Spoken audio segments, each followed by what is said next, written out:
Welcome on in, everybody. My name is AirAngel, and welcome to Game Masters, the show where the game isn't made up, but the timer doesn't really matter. That's right. We want to know every single thing about this game. We want to know the lore. We want to know the game mechanics. We want to know the fan art behind it. We want to know every single solitary thing about this game. And today is the Celeste edition of Game Masters. Today we have some amazing runners and artists with us. We have the amazing Mug. She's going to be doing a quick draw challenge for us today, and we're going to be doing something a little different than last Game Masters. Instead of just the character, we're giving her a prompt. So today we are going to have her draw Madeline with a fishing pole, or she's just fishing. We don't know yet. We don't know what she's doing with the fishing pole yet, but we're going to find out. Mug, how are you doing? Hey, AirAngel, thank you so much for having me on. I'm Sergeant Mug, like she said, and yeah, I'm a gamer, but I'm primarily an artist, so it is a big honor for me to be able to be here on the show doing what I love, which of course is drawing. Celeste is a game that I enjoy a lot, but I've actually not finished it, so I was a little bit nervous about what they'd ask me to draw, but I'm very excited to draw something fun for you today. So I'll just go ahead and get started. Sure. So for anyone that is new to this segment, basically we give our artist the prop, and they have to quick draw in 30 minutes or less. Wherever she wants to leave off the piece, that she's good to go. She just has to let us know when she's done. And in the meantime, we're gonna be talking about the game. So just give us a countdown.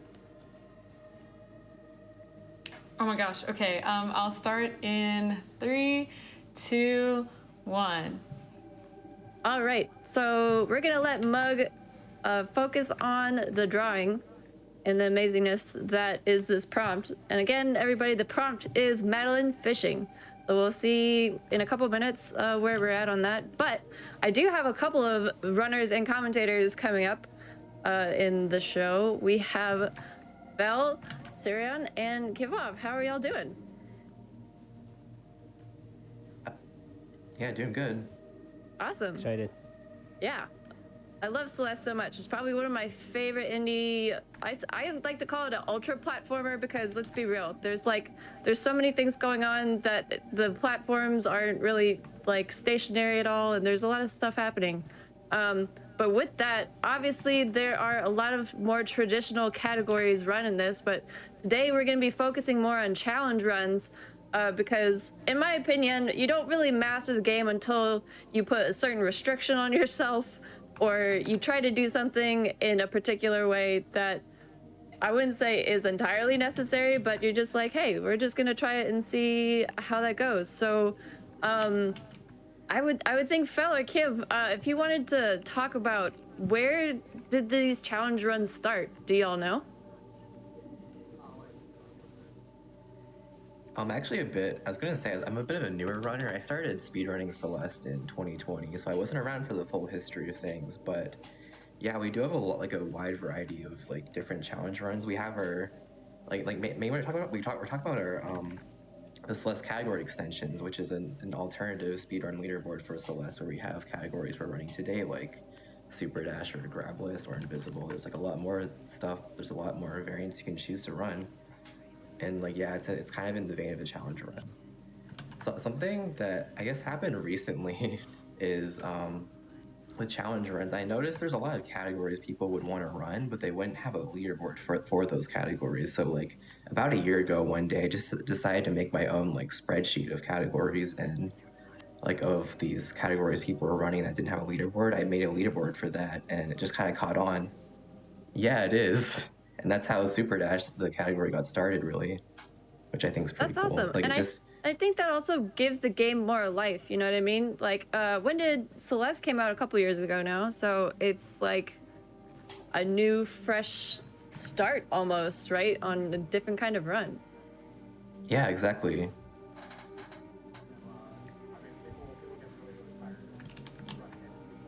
Oh, yeah.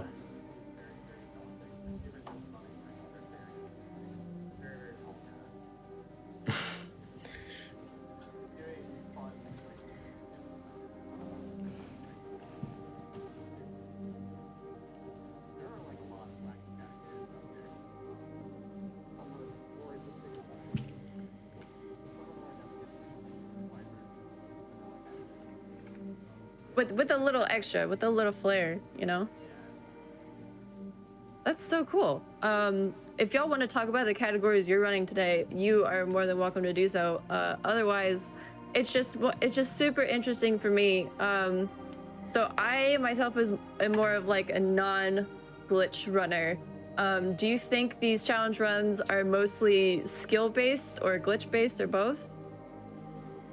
Definitely depends on the run. The run that I'm doing in particular. Actually, I'll talk a little about the history about that. I guess Sure. might as well right now. So the first person to ever do a grabless run of any kind was Spirialis, and he's going to be on commentary for me tonight. He kind of pioneered a lot of early grabless stuff, which was really cool. And he kind of set out one day to do just a regular any percent run without grabbing, and there were like a couple of roadblocks he knew about on the way, because technically you need to grab twice to beat Celeste. But we have ways to get around that now that I'll kind of go to later. But there was one room in particular that he did not foresee being a very big challenge. And it's the last room in 2,500 meters, which is one of the sections in Summit. And he spent, I want to say, like 2.5 hours on just that room in that run before finally figuring it out. But that was the first time that anybody, that it was kind of proven that like that could be completed without grabbing. Yeah. And eventually he moved on to do All Red Berries as well, which was a lot taller of a task. And that's the run that I'm going to be doing today, is Grabless All Red Berries. Awesome. And that run uses a lot of very, very, I don't know if I'd call them glitches, unintended consequences of Celeste coding. I like that. But to get through the rooms. So it's dependent on a lot of that, but it's mostly just jank coding that we take advantage of. I don't know if I'd call them glitches, but it's definitely hard to define. You just have like a lot of funny setups to get past like really hard like rooms. Yeah, there are a lot of very funny, very precise things that we can do. Yeah, that's like a whole different ball game, right? Because you have your 100%, which, I mean, you just have to either grab everything and do everything, and then any percent beat the game as fast as you can. But now you have to be so specific with your movements by taking a single feature away that is pretty crucial for a bunch of places, like grabbing walls or literally anything. Like just trying to maneuver around like that one aspect, that is truly amazing, because I think at one point or at some point I bet it was just like incredibly frustrating, like I just wish I could just grab something. Just like... Yeah, it's the very, very first mechanic the game teaches you in the very first, the second screen of the game. It teaches you how to grab, and so it's kind of an implied mechanic throughout the entirety of the game, and so it's kind of a miracle that we're able to complete the game without it. Yeah, totally. So let's talk about Superdash. I only know very vanilla things about Celeste through various friends that run it. So all these terms are pretty new to me, other than Grabless is obviously pretty self-explanatory. So what is Superdash %? So Superdash is like Grabless, I think. Yeah, like Grabless. It's one of the variants available in-game that you can turn on. The main things about it are that it makes your dash it's about twice as long as a normal dash. And you can also steer your dash with the directional keys. Like you can dash, like, for example, right, and then midway through your dash you can kind of curve up, which opens up a lot of possibilities, but like it is kind of hard to work with sometimes, having a longer dash.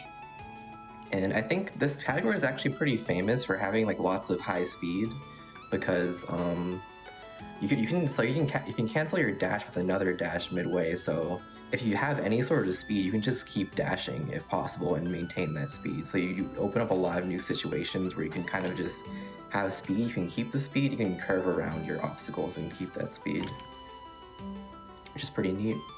Yeah, that's super cool. Flashy. Yeah, there is. one portion of the run where you use that, which is probably what I would most obviously call a glitch in this game I know of. But we'll obviously get to that. Which part is that? I don't remember. 5. Oh yeah. Definitely. I think it's funny too because Spirialis is also kind of the Superdash innovator. I feel like he was speedrunning, or they were speedrunning Superdash before like anyone was, from what I recall. I think So, the yeah, two people that kind of did a lot of really funky stuff earlier on were Spirialis and Uni. Kind of pioneered a lot of, okay, maybe this is possible with a lot of the like wacky variants and stuff in the game. That's cool, yeah.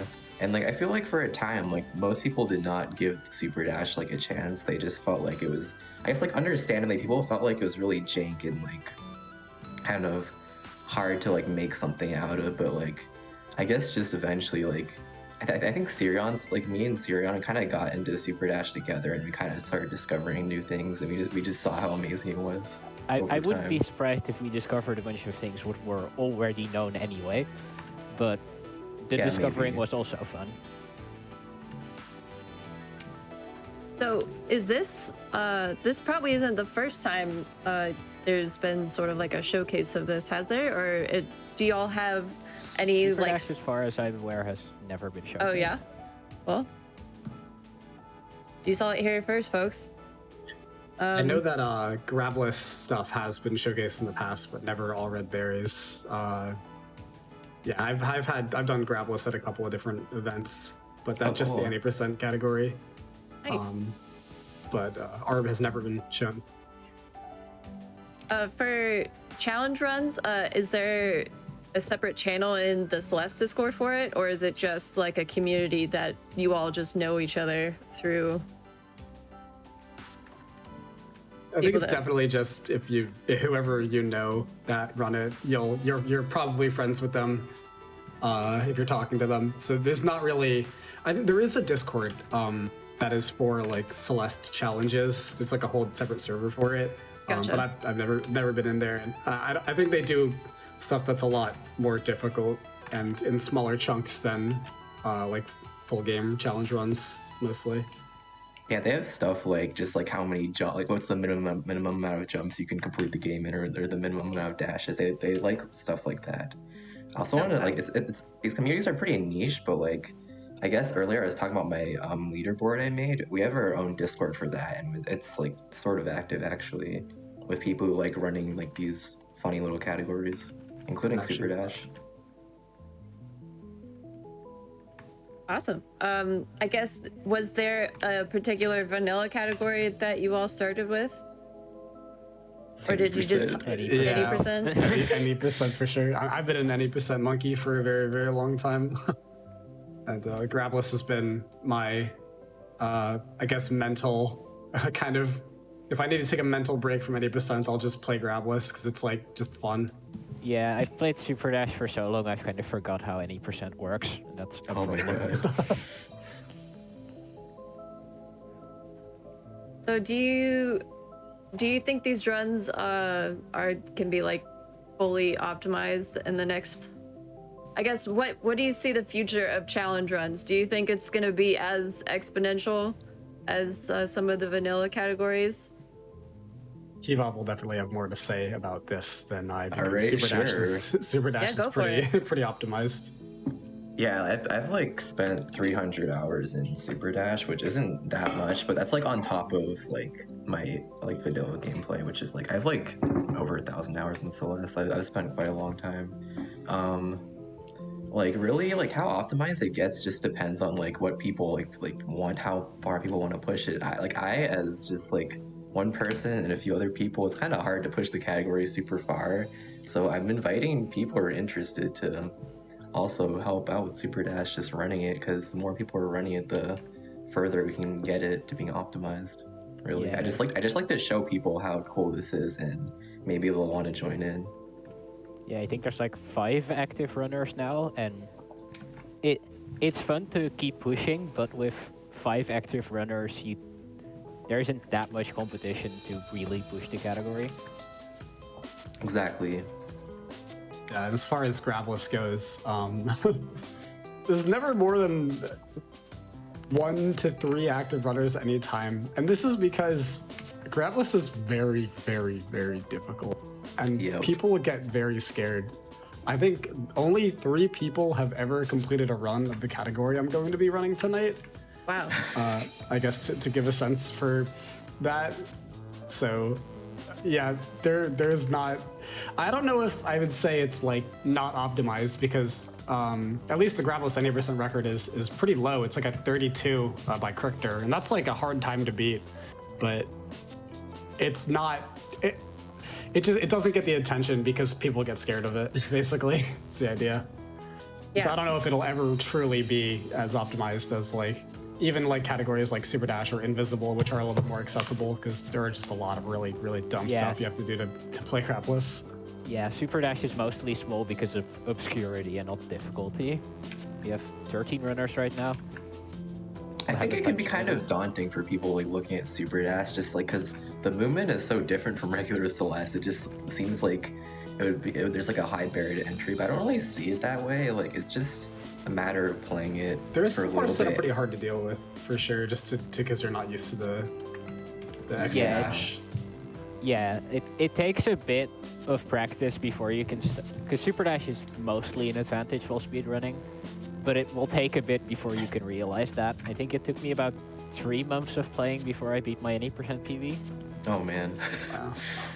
Also, yes, Frozen Flygon in chat is going to be the 4th person to complete the category. I taught her all of the hard stuff this morning, and she's going to be doing a run on Thursday. Yes. Very exciting. Oh, yeah, I was gonna say Super Dash. Since you have a longer dash, there's actually like, if you were to just casually play through the any percent route, there's a lot of rooms that are like really simplified from normal. You can just dash like straight to the exit because your dash is so long. So like, just that makes it a little bit easier even than normal. Yeah, it's a really weird category in that way because what rooms are hard and easy completely changes between any percent and this. And like I was gonna say that just because like some of these rooms are simplified, I think it's like honestly just like trying it out casually as a category. Like if you're interested in any percent, you can like also just try this out. It's just like a funny take on any percent, I suppose. It's like I'm just saying it's like it's pretty accessible. Like all you do is just turn on the variant. Yeah. I take it. Do all these runs? Do all of y'all run on PC? Yeah. It's like easier to practice on PC because there's like speedrunning like tools like save states and stuff. I Right. do Most own a console. people that play competitively are on PC. Not all of them. There are some very, very talented console runners out there, but a vast majority of like higher level and even mid-level Celeste runners are on PC. Is that just the load times, or is there? I mean, obviously there's save states and stuff too. But is it There's primarily no just load actual- times, or? So there's no difference in load times. There is a slight difference in gameplay as consoles, or I guess the Switch has, but not Xbox and PlayStation have not gotten the most recent update for the game, which actually adds like settings that help us with the speedrun. So there is a disadvantage in that sense, but aside from that, like the timing is the same and all that. Just accessibility to practice tools was the only difference before, but now there is like physical in-game differences with you can have more bindings on PC that help you out. Oh, gotcha. I know Celeste on Switch is like pretty popular, like just on that console, and like being on Switch does not like stop you from speedrunning the game. It's like perfectly fine as an option. Yeah, and now if you're on Switch, literally the only disadvantage you have is just not having access to save Should states. be coming sometime. Is there a that separate update. leaderboard for console runs, or is it just like a different, like, I wouldn't even say subcategory, but a different It's just a variable. column? Yeah. There's just like a little thing. I mean, it's the same leaderboards. It just if your run was on Switch, it'll just say it's on Switch. Gotcha. Because it's it's basically the same thing. There's not like a very strong difference in gameplay. All right. Well, Mug, we're a little over halfway. How you feeling? Well, I just looked at the time. I started sweating a little bit, but otherwise I'm feeling pretty good. You're making great progress, honestly. It's looking Thank you. awesome. I am That's right, enjoying so it a good. lot. I I always hear it joked that like, oh, every like RPG has a fishing minigame. Like Celeste needs a fishing minigame, so I'm I'd happy. play it.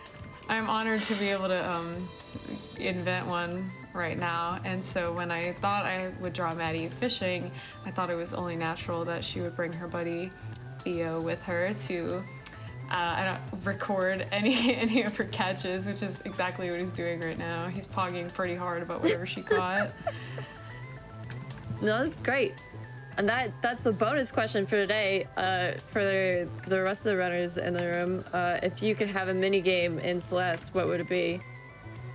I mean, like obviously I would have to go with the fishing, but if I had to think of something else, obviously we've been talking so much about Celeste speedrunning, but I do think it would be interesting if there's some kind of like race like implemented in the game. Like you could do like a time trial of a level where like a little, maybe like a little like battle in like also goes through the level, and you, I don't know, it like compares your fastest time with her, and then next time you play it, battle in takes like the last route you took. You know what I'm saying? Like that like ghost and then you try time to trial. beat it. Exactly, like from like old Mario Karts. I don't know. No, that's so awesome. I also literally just thought of that as I was saying it, so I don't know if that came out really weird. No, that would be super intuitive because basically it would just track your previous path and obviously like your times and your grabs and everything, and then you have to try to beat that and optimize it even more. Right? That'd be super cool. I'd play that. So I did want to just like briefly explain my creative process. How much time do I have left? Enough time. You got like 10 minutes. Oh, okay. Phew. So basically, as you can see, I start out with a sketch. I like to just pick whatever color I feel like using for the sketch. Today I felt like blue, so here we are.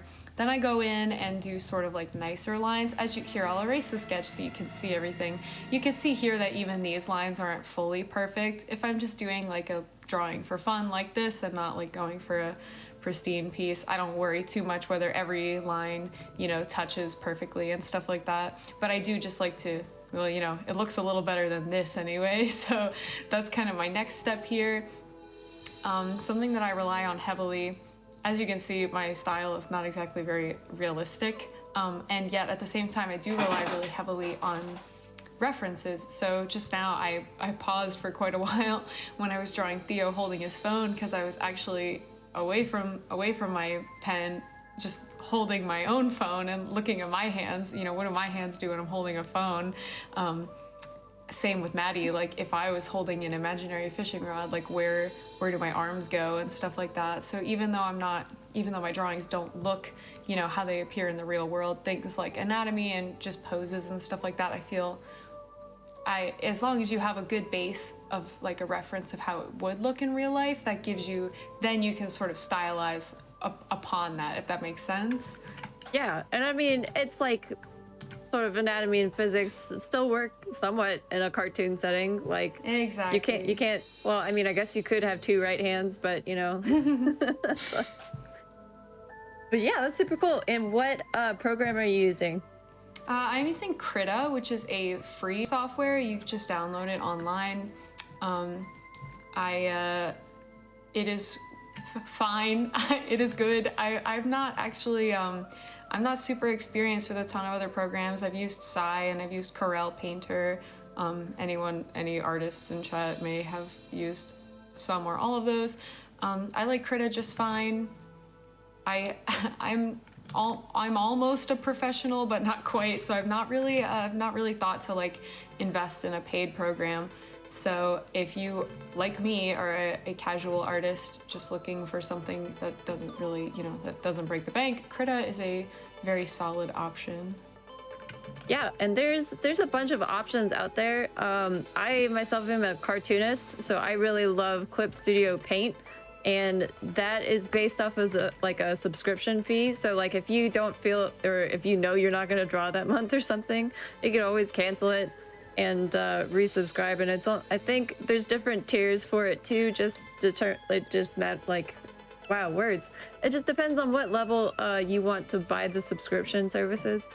One big reason why I really love showing off these quick art challenges is getting different perspectives of different artists of like what tools they use and how they even start off doing fan art, because I was definitely one of those people that was just like, I'm not an artist, I don't know where to start, but I really want to do fan art of like my favorite video games, and it's just like, hey, you can do this with free programs if you want.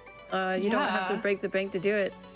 Absolutely. I've been drawing my entire life, and I really, really like my start in drawing was really was fan art. Before I even knew what fan art was, I had a lot of like Pokemon books. They would like would print the Pokédex in like a book, and I would always buy that, and I would just like copy the pictures of my favorite Pokemon, and then I would draw myself like as a Pokemon trainer and stuff like that, and like you gotta draw if you haven't drawn yourself as a Pokemon trainer, like right, and like what would my team be and stuff like that. And just as I got older and I started drawing more and more, I started getting influenced by a lot of anime, a lot of manga, and a lot of American cartoons as well.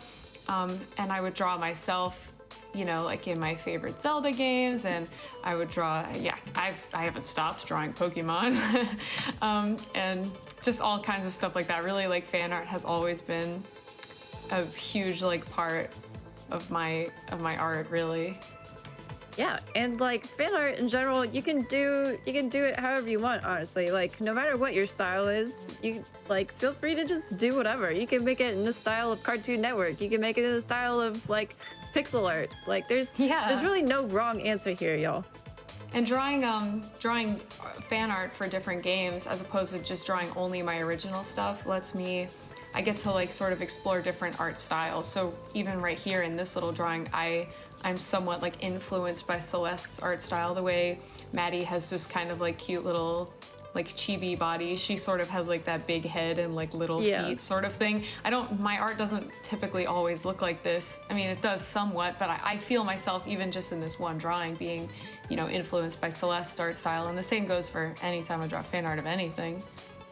Yeah, totally. Okay, so you have about 4.5 minutes. Perfect. I think we're just gonna end up right on time. I was thinking, gee, I guess I could have Maddie catching a fish, but that'd be pretty boring, right? I was like, maybe I should draw her catching like what's like I said, I haven't finished Celeste, So I was like, what is she supposed to catch? Like a seeker? I know it sounds scary, like and hard to draw. I don't know. And then I was like, you know what? She should be catching a berry. I couldn't think of anything more apropos than for her to be catching a berry. Maybe that's why Theo was so impressed that one of those was underwater. Developers, if you're watching, you know who to come to for the art. If you want the fishing minigame, we got you right here, Game Masters. Hopefully, Fel and the others will catch their berries today just as successfully as Maddie is right now. Yeah, we're bringing the good luck. I'll draw some little water splashies, and then I think we can call this one. All right, well, just make sure to give us a countdown so we can time this thing. Alrighty, you got it. Last few touches. Thank you so much again for having me on, AirAngel. Yeah, this is so great.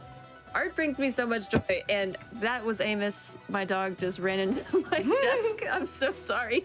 But art brings me so much joy, and a lot of people don't realize like art and fan art is also part of video game culture. So I'm really glad to spread the art awareness that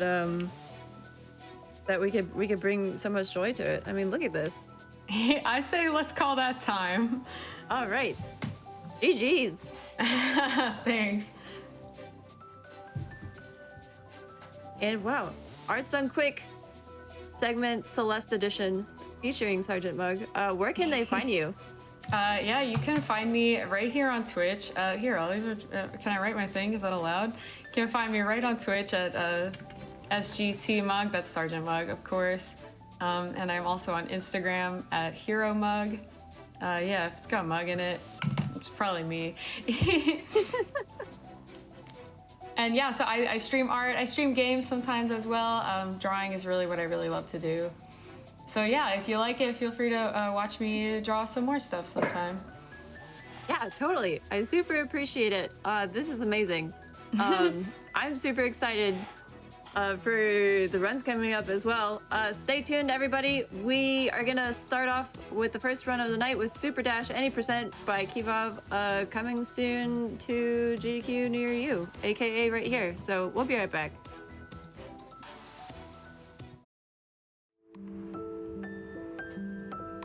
Welcome back, everyone. My name is AirAngel, and this is Game Master Celeste Edition. Before we get into our first run of the day, I just want to remind everybody that Frost Fatale's game and volunteer submissions are open now until November 14th. Go to GameSunQuick.com for more information.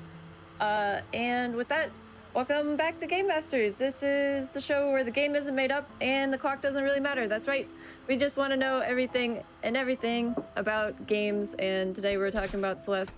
Right before we had Sergeant Mug on for our Arts on Quick segment, and now we are about to see Superdash Any Percent from Kivov. And Kivov, how's it going? How are you? Good, I'm excited to do this run. Yep. And on commentator we have Sirion02 and Pensacola. How's it going? Pretty good. I'm excited to be here. Yeah, I'm a little nervous, but I think it should be good. You'll do great. And yeah, Keith, if you just want to give us a countdown, we can get started whenever you are ready. All right, cool. So I just wanted to give like a brief overview of what this is. Sure. Yeah, before I count down. So we're playing Celeste Superdash. Superdash is a variant you can turn on in game. It makes your dashes longer than normally, as you can see, and you can actually change the direction of your dash midway through, which opens up a lot of possibilities, although it can be kind of hard to control. I guess like just for an overview of Celeste, as you might know, the three main the controls you have are jumping, grabbing, and dashing, and you can kind of combine these techniques to get speed in certain ways. With Superdash though, there's like extra possibilities with this. With Superdash, you can cancel your dash into another dash, which is a totally new thing, and we can abuse this to get lots of speed in places like so. Totally unlike vanilla Celeste. Like, it plays totally differently is what I'm saying. Let's see what else. Oh yeah, I'm playing on a GameCube controller right now, which on the analog stick, but there's actually, like, you might think this would control similarly to the feathers in the game, but this actually like does not consider analog movement in the same way, so this is perfectly playable on like any sort of control scheme, and I would really encourage anyone to try this out. It's just, you just turn on the variant and you can you just test it out and mess around with it. It's pretty fun. And we do have a leaderboard for this. Actually, that was introduced recently. Guess in a second we can get started.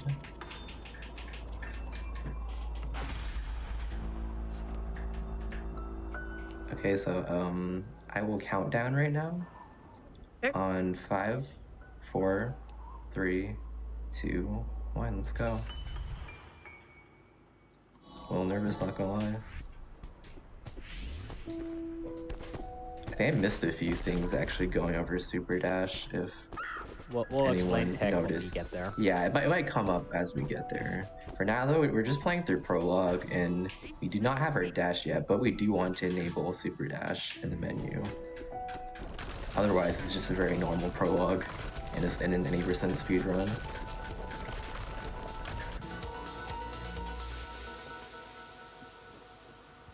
But as soon as we get into 1A, you'll see that most rooms are very different from what they look like in vanilla. Exactly. So I actually know there are a couple of runners. There are a couple people in chat that don't know the Celeste lore. Does anybody want to go over that? Yeah, I can talk about it really quickly. So, just like the basic story of the game, is that what you're asking? Yes. Okay, so basically, Madeline, who is the player character, goes to this mountain, and she meets various characters along the way. And she has a dash, and that's kind of the main story. It's sort of about. Big speed right here. Oh yeah, this is an important part. Yeah. Oops. Here we see that if you have built up a bunch of speed with Super Dash, your dash will get much longer, and you can use it to cross big gaps like that. Basically, one of the big mechanics of this is when you downright dash on the ground, you get a speed boost, and you can kind of chain those together if you have enough space. Yeah, that's the first part where we use it, but it will become much more apparent later. Yeah. It's not too broken as a mechanic because you need like space, and usually the terrain's kind of varied, so you have to navigate around the terrain rather than just spamming dash on the ground. So I like to think there's like a lot of nuance to playing Super Dash, like in just like how you control it. Kind of messed up here. Yeah, that is one of the downsides of trying to spam downright very fast. If there is Yeah. a wall in the way, you instantly lose all speed. I guess what I wanted to add is Celeste is kind of a game about like just inner struggles and like mental health and kind of overcoming that. So it's a really beautiful game in the story and the gameplay. One important fact about curving the dash that you may have noticed so far, because we can curve our dash, we can enter dream blocks from unique Right angles here. that aren't usually possible. Like there, where That was a good example. you can use the more subtle properties of Super Dash to still go faster.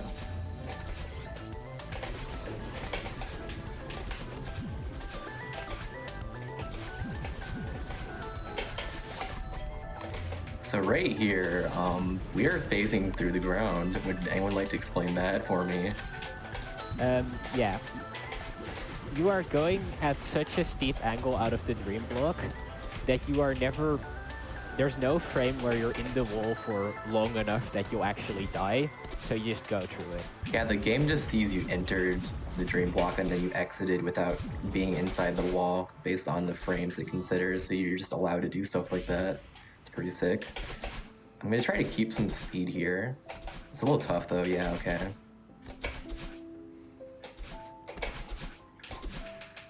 I think we Not mentioned the this easiest earlier, thing. but was Super Dash an extra? This wasn't part of the original vanilla game, was it? No, variants were introduced in a later update. It was Gotcha. relatively early though, I believe. So yeah, it's been around for a while, but people have not really played Super Dash for like a long time until like this year, really. Yeah, I personally, the first time I played Celeste was right when it came out, so this is very new to me. That's a great example of the speed we get with downright dashes right there. The ground is like perfectly Wow. flat. We can just kind of, yeah, abuse that. Messed up here. Let me try this once. I just gotta try it again. And one thing to mention about the speed is that you can't just This is kind jump of hard. out of the downright dashes on the ground, because if you do that, you'll just get the same speed as if you did a hyper dash or a wave dash. Yeah, you have to like wait for your dash to end a lot of times Yeah. before you land on the ground to keep speed, which Like- makes it so it's not too free to keep speed. Yeah, that's because the hyper dash and wave dashes are hard-coded into the game, so they have a set amount of speed you get after them. And normally that number is very high, but with Super Dash you can easily already be going much faster than that, and then it just slows you down more. Yeah, Oh. so pretty commonly you'll see Kevov doing one or two downward dashes or a hyper and then a dash, and then dashing upright in order to preserve speed and actually get more height out of it.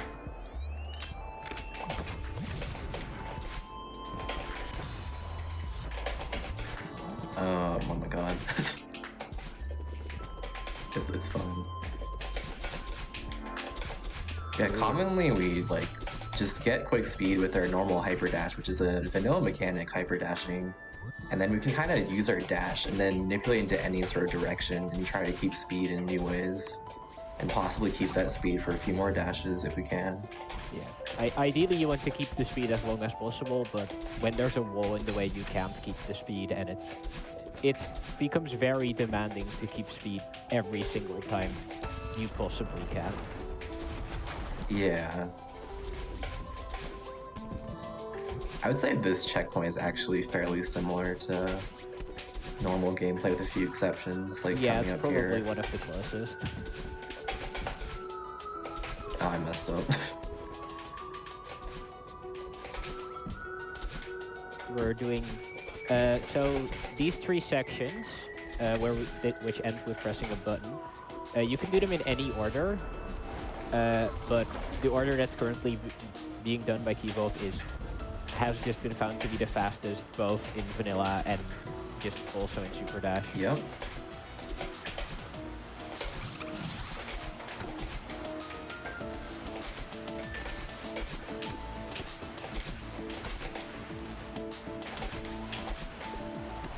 Oh, and just as a heads up, if any of you all are watching on YouTube, feel free to join us over at twitch.tv/GamesDoneQuick to check out our live shows starting most nights at 7 p.m. Eastern. Oh my gosh. While you're here on Hotfix, it's funded in part to thanks for your subscription and bits, so please consider subscribing to help with future broadcasts.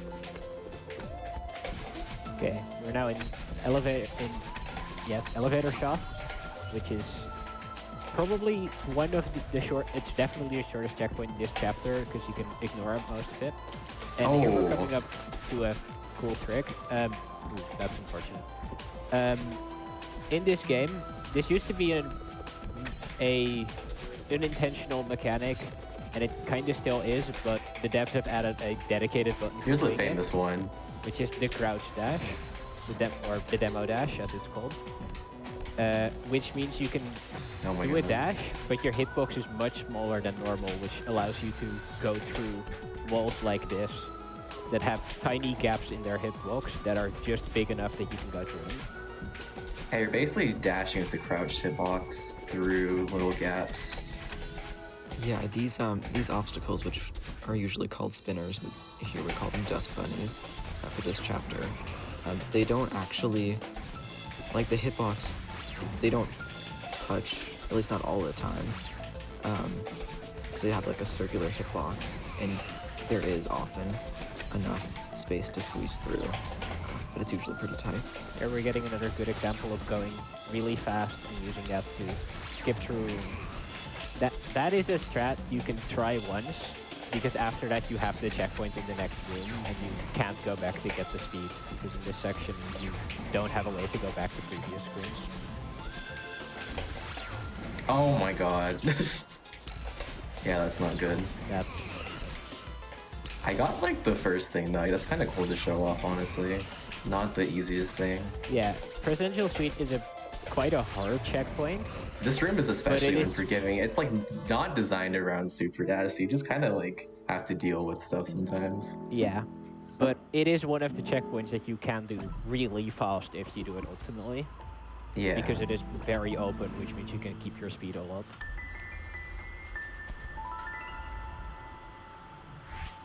Now we're gonna enter Ridge.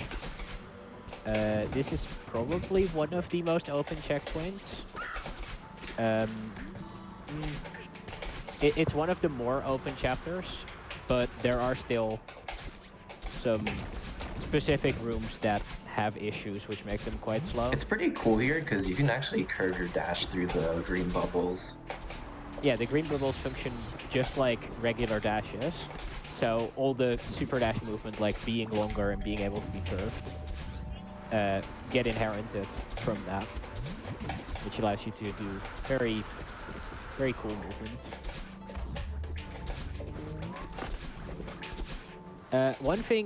One reason I would recommend Super Dash to people who haven't tried it, who are somewhat familiar with the any % route, a lot of tricks in vanilla any % that are quite hard become a lot easier with Super Like Dash. this You saw one. there, where Keyvolve just ignored the block that was at the top of the screen. In vanilla, that is possible, but a lot harder. So if you want to try and pull that kind of stuff off, Super Dash does make it a lot more forgiving.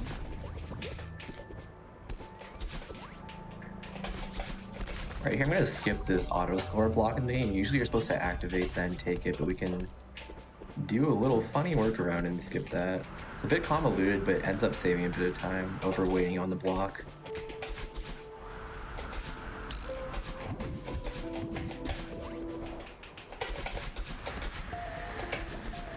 Yep, so we're heading into the last checkpoint of Ridge here, Cliff Face. There's a couple really cool.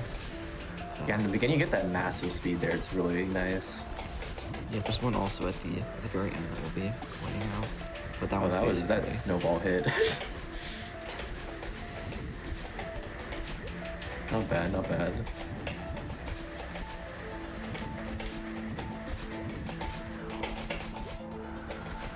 But yeah, here basically we just do. I'm a whole glad I bunch could of get downward that one. I've been dashes. messing up. I got that one. That one's like the big one. Yeah. Now we're going to be ending up in 4A and 5A.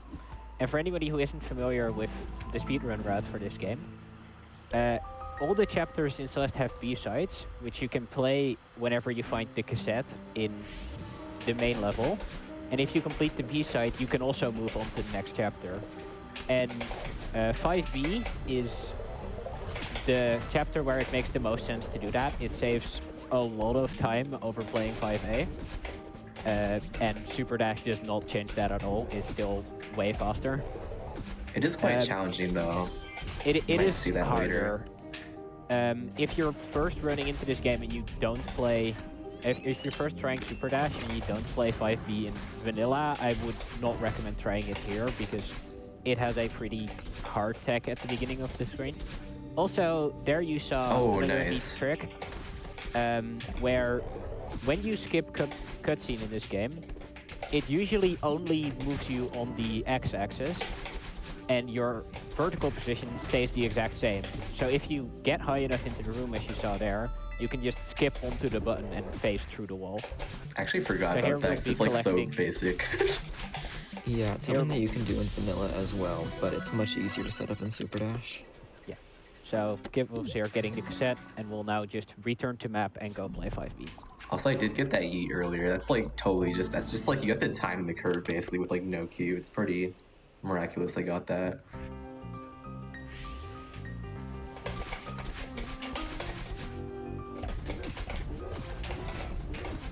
Now we're heading into 5B, which is probably one of the hardest chapters. Right here, you have to do a really strange maneuver. It's really easy Yeah. to mess this up. This room, you need to do... after you leave a platform in this game, you get some coyote frames, which basically mean you can do things as though you're on the ground, even though you're in the air. And you use them there to get just enough speed, just enough distance to close the platform. And there's another important trick there called Bubs Drop, or in this case, Pause Drop, which involves pressing the jump button 2 frames after you transition into the top screen, which allows you to not land on the wooden platform, and then you can fall back down. And when you enter a room, Celeste makes your respawn point whatever the nearest respawn point is, and it doesn't expect you to enter the room from there, so it sets your respawn point at the right side past where the challenge is, which allows you to skip a pretty big part of this chapter. Sirion, do you want to start explaining DTTs right now?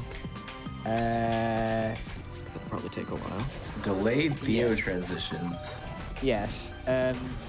Delayed Theo transition. So this is by far actually the most glitchy thing this run does.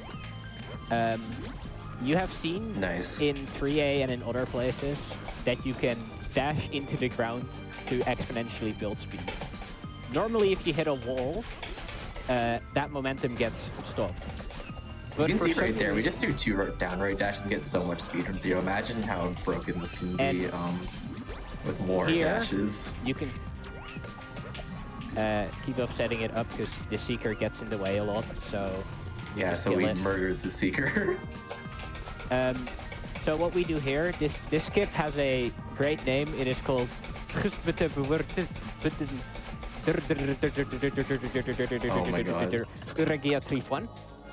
or more simply, Gauntlet Skip. It is... There it is. That. Because when Theo is not being held by the player and not in the next room. You cannot transition into the next room. But for some reason, hitting the side of the room while you can't transition does not stop your momentum. So you can use this to build momentum essentially as long as you want, to go as fast as you want, which allows you to make these rooms very fast. Yeah, the room we skipped, it's called the Gauntlet Room because there's like 5 or so whole sections of like, they're like individual rooms almost. But if you just dash enough times and build up enough speed, you can just skip all of those rooms. Yeah. It's really insane. This is also about equally relevant in 5A if you want to play it out. There's a couple rooms where it saves a bit of time. It's less drastic than in 5B because 5B rooms are a lot longer. Okay. But I was just going to talk about why we play 6A instead of 6B. Oh yeah, that's probably important. So yeah, in any percent normally at the highest level, 6B is played because it saves a slight amount of time. It technically still saves that time in Superdash, but 6B is really, really hard. I think me and Keepop have both beaten it by now. The first time I played 6B, there was one room that took me an hour and a half. Yeah. Yeah, it's that bad. In the falling section of 6B, there's a lot of very tight dashes that you're meant to do with the regular dash and with the super dash. You kind of have to overextend and do really precise curves. So it's not super full game viable. Coming up here in the next room, there's a pretty interesting strat where we take all of the speed directly from this Kevin block, which is the Kevin block we're attached to right now. And because we're able to dash upright and keep all that speed, we just get an insane amount of speed into the next room.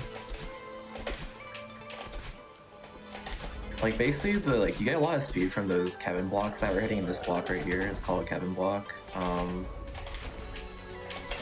Like if you're playing normal Celeste, usually you kind of jump from it and you have to wait a bit before you dash. But with Super Dash, we can dash immediately and therefore keep most of our speed, which actually turns out to be a lot of speed. Yeah, because you're able to angle it, you can just keep it going. And right here, we actually, oh yeah, I forgot to mention, Reflection has branching paths. We actually took a bit of a different path than what the normal speed run might take. Turns out to be half a second faster.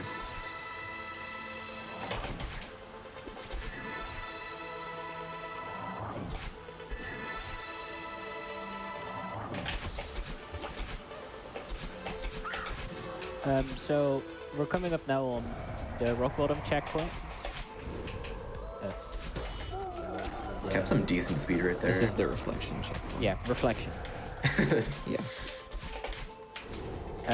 This checkpoint is relatively close to vanilla. The final room's a bit different, and just like in vanilla, the water is kind of hard to deal with. Yeah, this section is much more awkward in the water than normal. You're forced to stay in your dash. It feels like sludge, honestly. But it's just one section. Don't let that deter you from enjoying Super Dash. Of one room, and it never comes back. So it's not something to worry about while playing. That's unfortunate. You can actually keep that speed all the way into this room, which saves more time. But there you can see we take the momentum from the Kevin and do a hyper to take even more momentum. And then we can use the curve to store all of that momentum all the way to the end of the game. We're in rock bottom now, though, and this is where we are basically launching ourselves into battle line over and over. Yeah. To me, this is my favorite checkpoint in Super Dash. Yeah, it's just constant movement and kind of flying through the air most of the time. Yeah. It's pretty sick. Yeah, I have not learned all the half-second save strats Keepop has, but this section feels really clean if you're comfortable with Super Dash but haven't learned any of the strats yet. Yeah, often it can be a little awkward, but most people I've talked to, they really enjoyed this checkpoint, trying out Super Dash for the first time, and I totally agree with that. Yeah, if you just want to try Super Dash a little bit, this is one of the best checkpoints to do it. Although, I would still recommend playing the game in order, because that way you're not learning the mechanics in what is a relatively difficult checkpoint.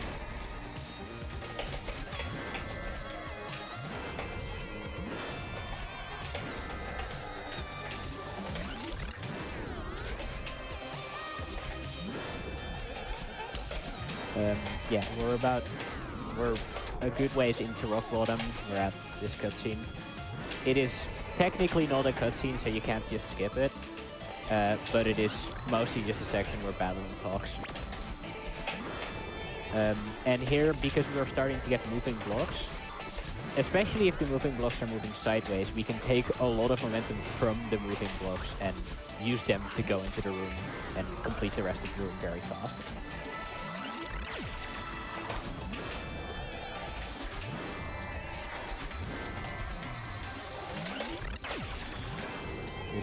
Actually, just totally skip that momentum. That's fine. Yeah, you can do some small That's an option. optimizations, but mostly this room is pretty vanilla. And feathers are completely unchanged in Super Dash, so if you're in a feather, you just have normal movement. Alright, resolution time. Yeah, so this is the end of Rock Bottom. The two characters make up, and now we get 2 dashes. And oh boy, these 2 dashes make Super Dash even more insane than it usually is, which in Summit will be very noticeable. There are some really weird alternate routes we can do there because we have essentially 4 times the normal dash in terms of length. Exactly, And that's if we have it's no crazy. build-up speed.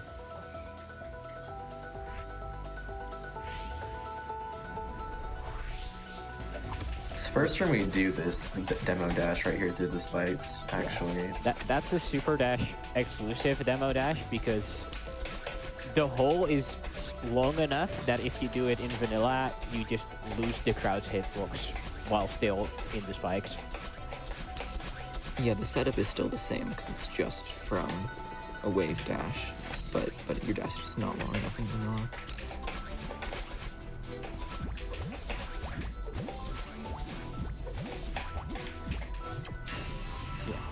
We're doing slightly alternate things, but most of that last one was pretty similar to normal. And because of like this extra movement you have access to 2 super dashes, this chapter ends up being a lot faster than normal Summit. Yeah. Especially since there are some... I wouldn't say there are necessarily more skips, it's just that a lot of skips are easier and more consistent at a lower skill level. Also, which is nice while learning the run. Having 2 dashes lets you control the speed you have for longer, because you can like dash up again after falling down. Okay, so right here we're buffering that angle, and that lets us exit that room earlier. Yeah, that looks... There are situations in that game where you want those kinds of angles, but you can't get them consistently, and you either don't go for it or hope. But that one is actually fairly consistent, so are these. I would say generally in Super Dash we try to like not curve when we don't have to, because that's like it's like unnecessarily risky, but yeah, but sometimes we can. But it is... There's a lot of places where curving is faster, so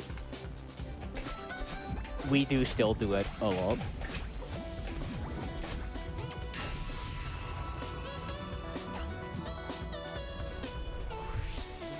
This next checkpoint is kind of a killer. Yeah, this is casually probably the hardest checkpoint in vanilla, and that's not true in Super Dash, but it is still very hard, and while speedrunning, it's still very awkward, especially if you make a mistake and are no longer on like the cycle you're used to, which can be... Yeah, if you die one of these long cycle rooms, you lose like a good few seconds. Yeah, especially if you aren't practiced on that cycle, because when you enter a room for the first time and when you die, the cycles are different. So here Oh, we funny actually, routing right there. yeah, take an alternate route that isn't used in vanilla. So It That's is super. the intended dev route, but in vanilla it is faster to go to an alternate path. But in Superdash we figured out that because you can carry so much speed there, it's actually faster just to do the normal I route. found that pretty recently, honestly. Yeah. Superdash is still very much evolving. I would not be surprised if there's like, Let's go. in the next month, there's like 10 new strats discovered. Yeah. There's like so much room for innovation. Yeah. Here we're getting to the auto-scroller skip. There was a block over there you can steer, but we can skip it. Vanilla can also skip it. It's a bit We can easier skip here. this auto score actually. Yeah, Usually, oh, This auto-scroller is not... Oop, that's unfortunate. Skipping this auto-scroller is not possible in vanilla. And you can see why, because you really We need need a the lot of funny entire curves. dash length for that room to do the skip. oh. Some unfortunate deaths. Ooh, okay, I'm good. Looks close.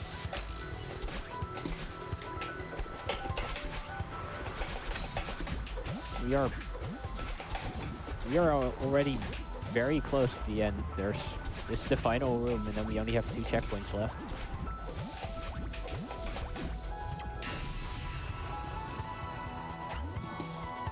Yeah, the last checkpoint of Summit is a good amount longer than all the other ones. It also includes what is probably casually the hardest room, which we will talk about when we get there. But first we're getting to another Super Dash speed. This trick is very hard, but Ooh, okay, got Yeah. it. Barely. because of that block, you can skip most of this room by keeping the momentum. That is quite hard, but it saves a lot of time when you do it.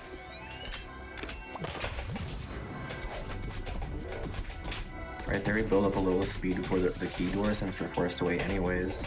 Yeah.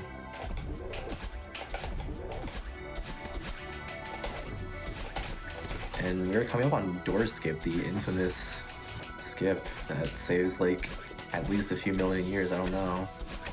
Yeah. We kind of curve through some of those Yeah. gaps, which makes it a little harder. Yeah, if you have to curve, if you want to do it optimally, it's harder. If you still take the time to set everything up, it's a bit easier. But Kivov is trying to go fast, so he's not setting it up in the safest way. And now we're on to the final checkpoint of 3,000 meter. Yeah, this checkpoint's a lot longer than all the other ones. It has a lot more spikes. It has some tighter tunnels, which are the bane of Superdash, because those are the Yeah. places where you tend to get rooms that are much harder, simply because your dash no longer lines up with the dev intended route, which can lead to some really awkward situations. I think this is one of the most technical checkpoints in the run, Yeah. and It is like demanding also- input-wise. Yeah, it is both from a speed run. It is technical and quite hard. Casually, this checkpoint's also quite hard. This is the casual killer right here. Yeah, there is You'll see one why. flag that is kind of notorious for being, like, by a good margin, the hardest thing in any percent. It used to have. We've semi-recently found a okay setup for it, which makes it less of a, okay, I'm happy I got this in 3 tries to a, okay, yeah, if we practice, we can get this first try every time. But before that skip, it was really, could definitely be a run killer. We're coming up on it shortly. It is flag 10. Yeah, that's flag 11. We're about to hit flag 10. It is Ooh. right here. That's unfortunate. Yeah, it's like buffering can be problematic for Superdash sometimes. That's flag 10. Okay, flag 10. So the issue here is that spring, getting enough speed to get too much speed, and it can be really hard to actually hit that spring. Also, you can see people going under the clouds. That is a tiny optimization. It is not needed to do flag 10, but It's pretty it just tricky. saves some time. Yeah, it saves time.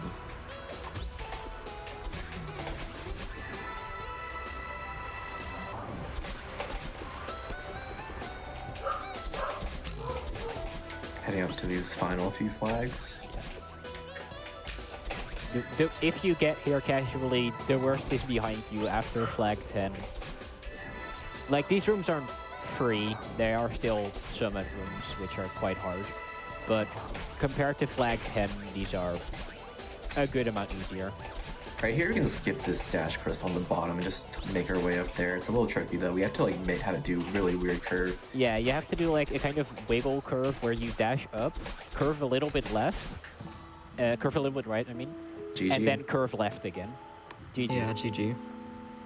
What was the time? It's time. Oh, 28, 28. 24. 28. Jeez. Wait, I didn't do the thing, frick. Must be verifiable. Yeah, so we do like to do a little something. I didn't even think about practicing this. That wasn't right. You can get a lot of speed. You can get a lot of Yeah, speed this here. is one of the longest straight platforms There in we the go. game, so you can create a lot of speed and get some very weird effects. That's pretty great, though. All right. Thank you so much for showing that off. If anyone wants to drop their socials, and where can we find y'all?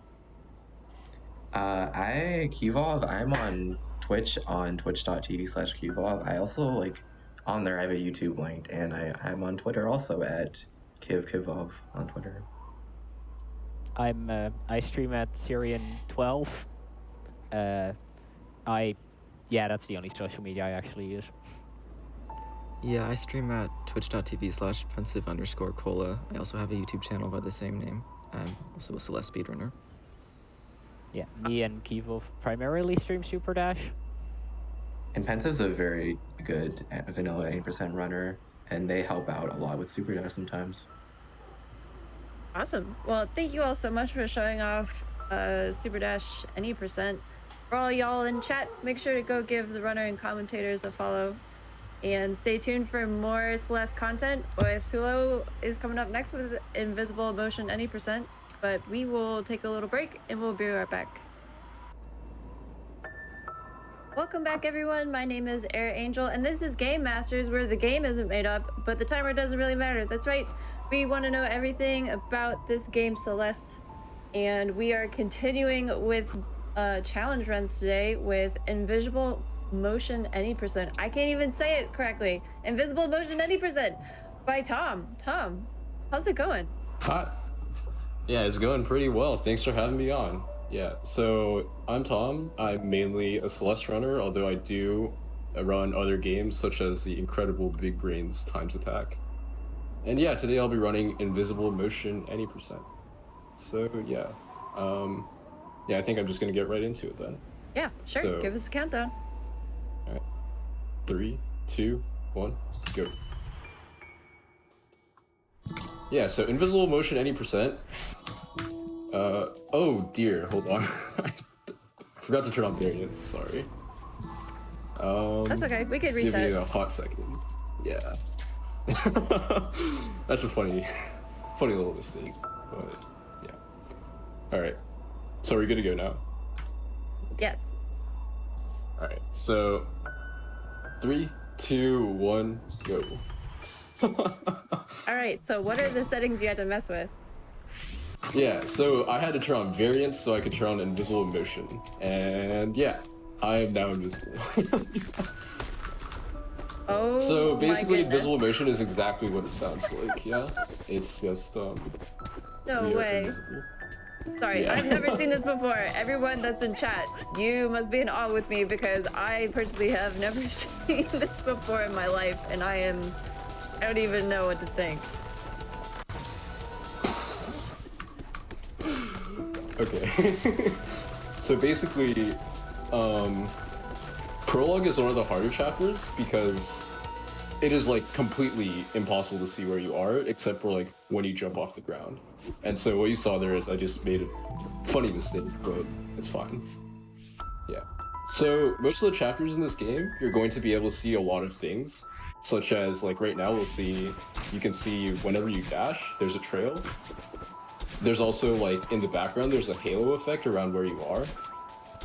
And of course, there's also the jumps from before that we saw in Prologue. So yeah, this run is mostly about being able to exploit those to your advantage to figure out exactly where you are and like what you need to do. And so yeah, in this run I'm gonna go through some rather silly strats, but like, you know, that's content. Such as going top here. There we go. Pretty good.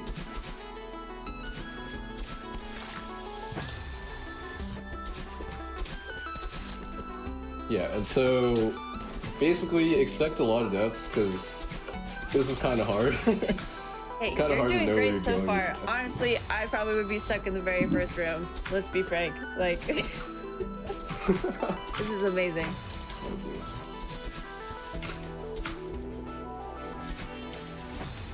Oh man.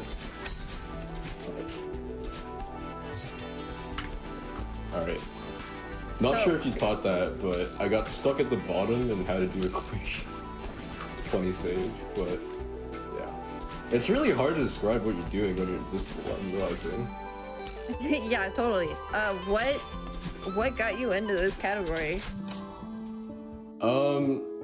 Yeah, I saw it on the category extensions page and it looked interesting, so I tried it out, basically. Nice. Yeah. And yeah, I mean, I don't know, I don't know why, but I just found invisible rather fun. It's because like it's kind of a test of like muscle memory, but also a test of how well you can back things up and like react to where you're going. So yeah, overall I just found it really fun. Originally, did you start off with just any percent? Yeah, so on the categories extensions page, there's actually only 80%, so... Gotcha. Yeah. Or I just meant like, did you start with vanilla at any percent? Or did you just go into like, this? as a runner? Yeah. Oh, yeah, I did. So, I'm pretty sure most Celeste runners do the same, since 80% is the most popular category. Right. But, yeah, I've since run a lot of the other categories as well, with mostly decent times. So happy to see that. Oh dear, where am I? Okay. I feel like that's a common trait in this run is where am I? But obviously if you stop your motion you see where Madeline is. But yeah, the continuous little flurries of sparkles where you're leaving behind and trying to figure out where you currently are. That is, is challenging. Where? Oh god, okay. What does Yeah, so you can see here in sight, the background is pretty dark, so you can pretty easily see like that halo effect that I talked about earlier. That's like surrounds where Madeline is. But there are some rather bright chapters in this run, which are going to be a lot harder to see. So those will be very fun.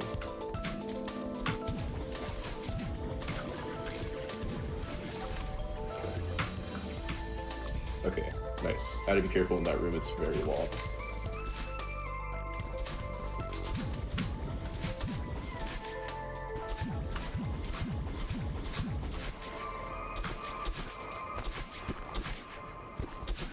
Alright, let's see how this awake goes.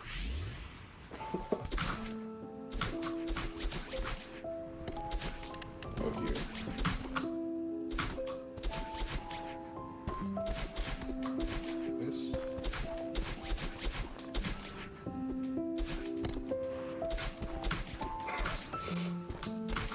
No idea how I ended up where I did, but sure. I don't know either. We're just gonna call that good. Good enough. Yeah. My dog is actually currently watching the screen, and I don't think he knows what's going on, but I don't think I've seen him watch this intently before. Yeah, okay, so this is Resort. Infamous for its many cycles. And yeah, as you can imagine, they're very not fun invisible. Oh my goodness, you just see the key floating. It's just like a ghost key. Like, And the berry. ghost berry. Oh! There we go. Where does the key go? We'll never know. I don't know.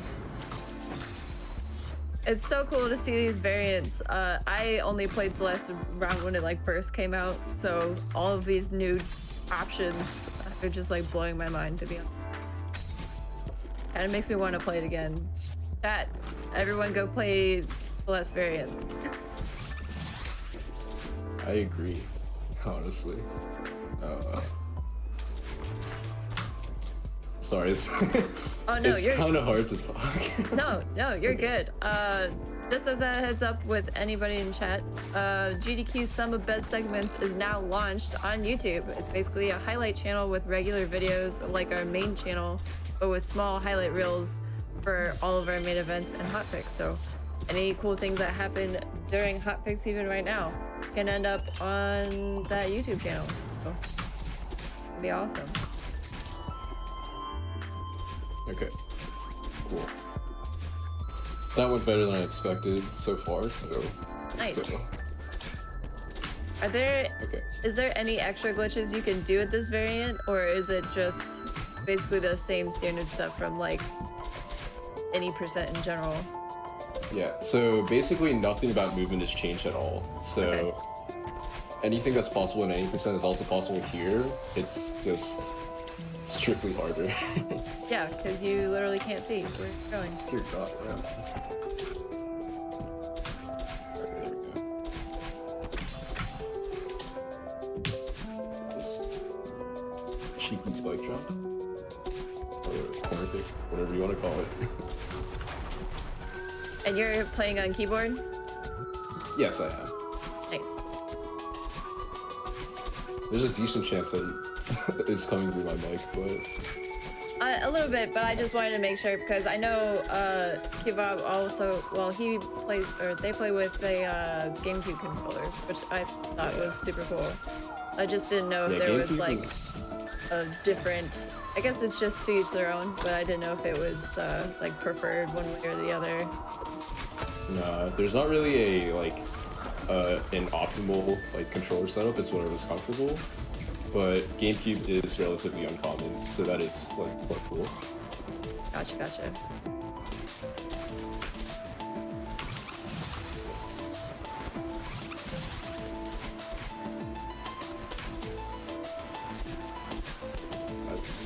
That dash is quite tight through that gap. So. I had no idea where I was. There's a lot going on.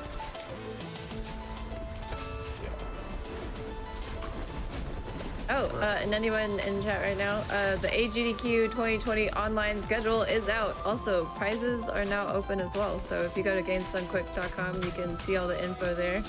I, for one, love seeing all the prizes that people submit for GDQs in general. It's like really cool just to see all the different arts and crafts and different figurines and games people come up with. Super excited.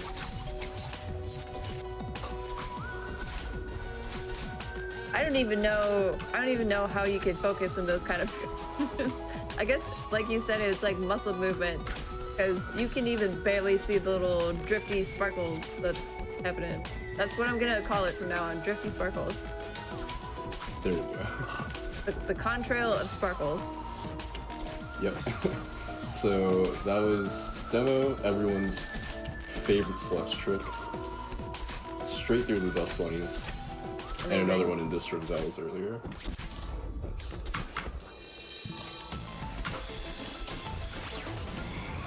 Yeah, so this is one of the bright spots in the game where you actually just can't see the halo thing. So, and this is also like known to be one of the harder sections in any percent. So, hopefully this goes okay.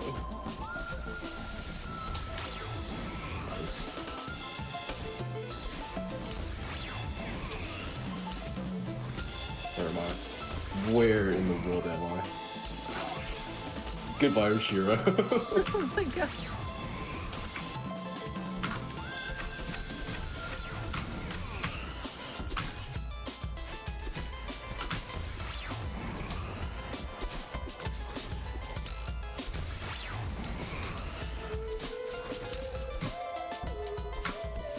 This is bananas. Oh my gosh. I'm just trying to keep up, chat. Wow. That was that was actually quite good at the end there. Wow. Blown away that I got through there without. Was that Deathless? I think it was. Alright, yeah, so Ridge is another really bright chapter. So yeah, this game really just doesn't let up. It's too brutal in a row. Oh, chat, if you have any questions for the runner, just let me know and I'll read it. Also, hi chat. Happy Tuesday. Hey chat.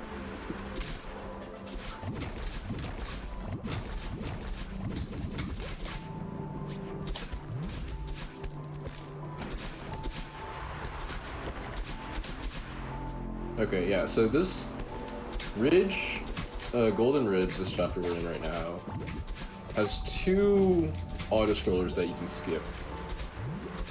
And both of them kinda, the first one is like kinda reliant on being able to see, but of course I have to go through it once. But hopefully that goes away. And it's coming up in the next room. Oh, when I get there.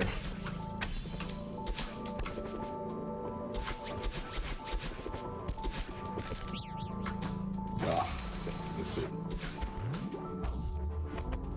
And the second auto-scroller is just really hard to skip. So of course I'm also gonna go for that. Hi Fuzzy Games from Voice on the Microphone over here. Anyways, chat was wondering how long have you been speedrunning? So Celeste was my first speed game, and still my main one. But I think I've been running Celeste for about, I don't have a patch. I think I've been running Celeste for about 2 years now. So, nice. Yeah. Compared to Celeste itself, not that long, since it's now what, like 4 years old almost. But yeah, it's been a very fun time.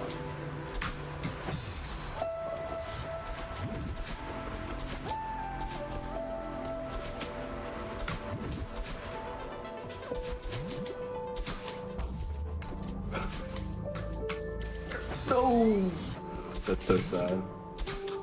It's okay, you're doing great. Yeah. Alright, here's the second auto-scroller. I'll give it 3 tries. Close. Ah. Dang. Unfortunate.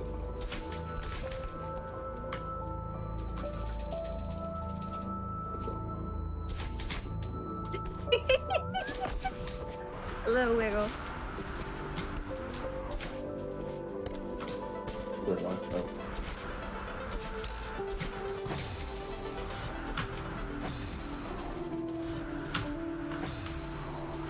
What is going on? Where am I? Where's Tom? Okay, I am. Nice. Wow, okay, so you're invisible and you have wind and there's, wow, okay. Yeah.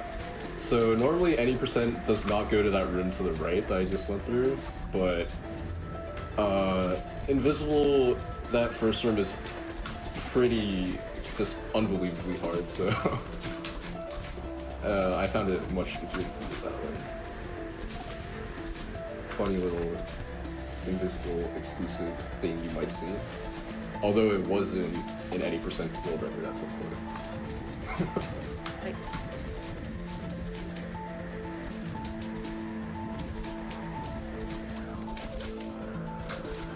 And I'm also gonna grab a berry in this room to help me know where I am. And Oh, time nice. something, so. Chat asks which level is most impacted by playing this mod, or variant, I guess. I think it is Ridge, the one I just played. It's either this or the very end of Summit. Because I've mentioned this like multiple times now, but like the ones with like a very bright background are just like a lot harder to see where you are and a lot harder to time things. Totally. And those two are two of the brightest things.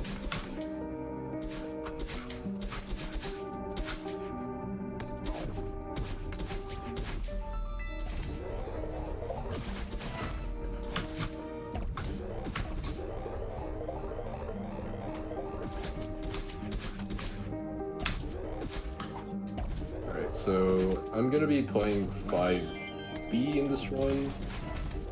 You might have seen Kivov also play it last run, but yeah.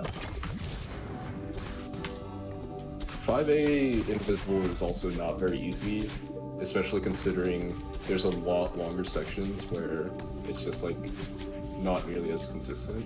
So 5B I find actually ends up being a little easier, which is, if you tell that to any percent runner, they might look at you a little funny. But Well, it's nice you're able to pick and choose a route difference a little bit. How many, I guess it's been so long since I played. How many route variations are there for any percent? Probably a lot, right? there's really only, oh my god, there's really only two that Oh, okay. people differ in. So, and those are playing 5B and playing 6B. So, and the gist of it is basically 5B is much easier than 6B, like to save time, and so a lot more runners do 5B. Gotcha. That's good. There is one room in this that is just dumb. So we'll see how that goes. In the meantime, we get this absolute jammer.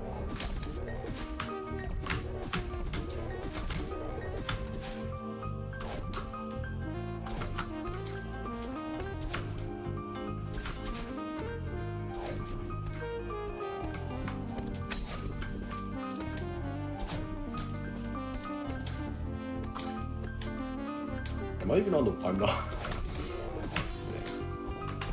No bumps drop. I needed to be on the wall to do the transition, but I messed up, so none of that. It's okay, you got this.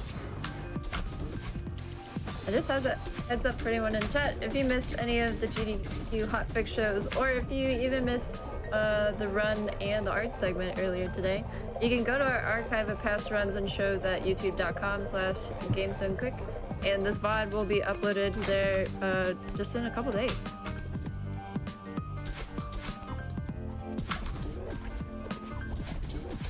I'm unbelievably confused right now.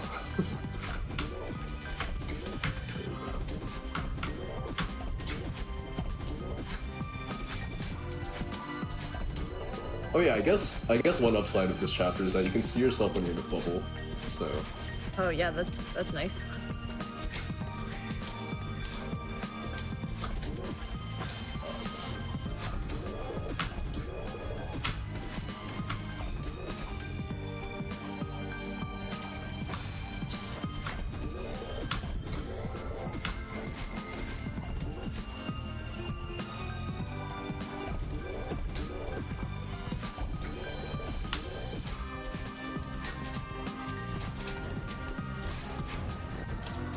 alright, it's this room. Surely this goes well.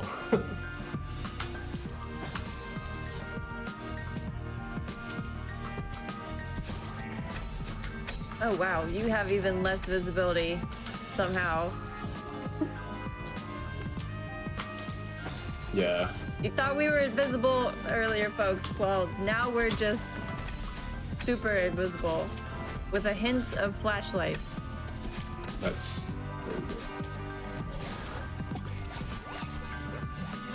Hey, man.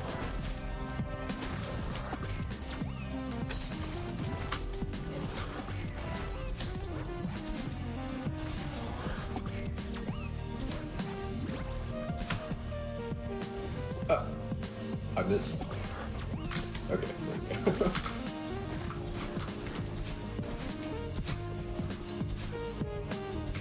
Nice. Now we get to see floating Theo. Oh gosh. Theo is in a glass terrarium that is suspiciously floating. What? Where am I? What is going? Oh my god. Oh no! Theo, no! I'm. What? Theo, please. That was a trip.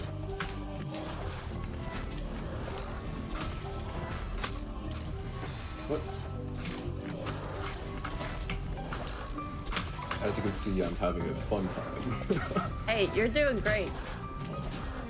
These little squid monster we go. things are the ones that are being bullies.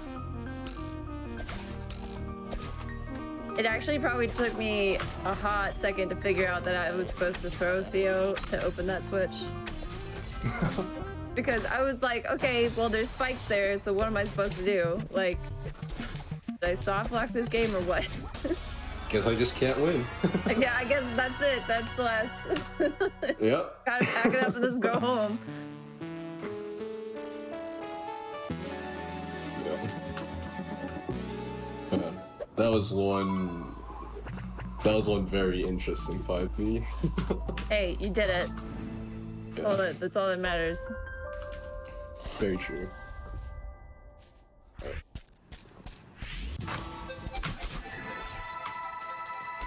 And yeah, we have feathers now. Unfortunately, they didn't exactly extend the luxury of letting you see the feather, so... But you still have golden contrail confetti, but that is about it. And also, it's pretty much completely invisible in the rest of the level. Oh my goodness. Yeah, like, I cannot see the trail, basically. Oh my goodness. Also, a nice lake sit there. So, in that first room after the cutscene, yeah, there's a fairly precise wall bounce where you kind of want to line yourself up in, like, about, 3 to 5 pixels horizontally. Just to skip, say, maybe 4 seconds. Right. So, that is fun.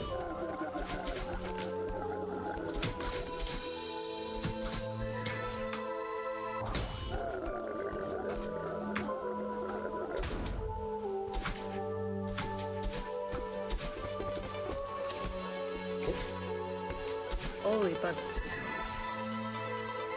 I even have this on like a big monitor screen and I can barely see where you are. Oh yeah, bumpers exist.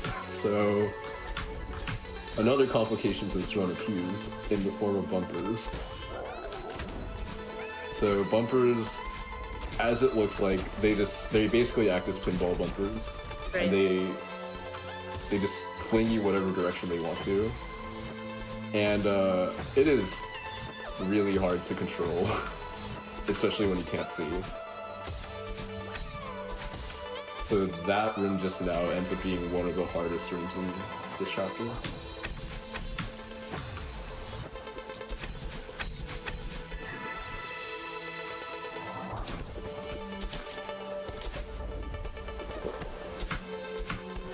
What is going on?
And another heads up for chat, Frost Retail's game and volunteer submissions are now open until November 14th. You can go to gamesdonequick.com for more information. Alright. We have a little bit of speed there. And yeah, now we are in this fight. For the most part, this part of the level is like fairly self-explanatory, since basically running into battle line here will mostly put you out of a consistent position. So a lot of things end up just being like easier to manage, since there's less variance.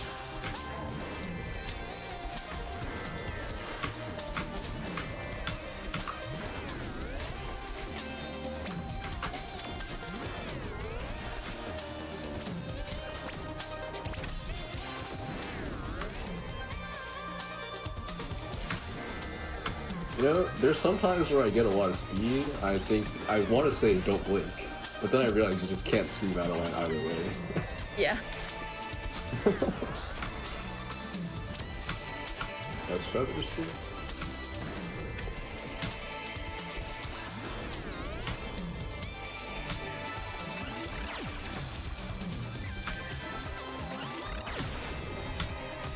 And that's a tight movement regardless of not being able to see or not. A laser.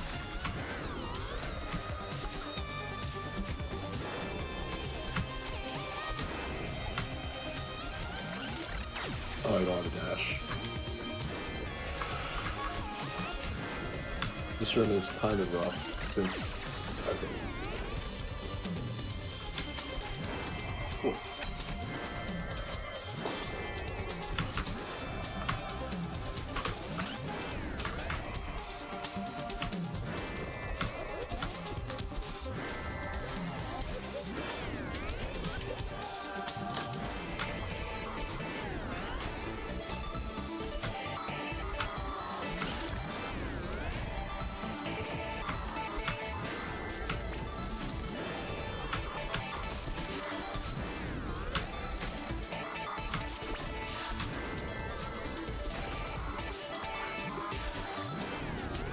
This scene is so intense.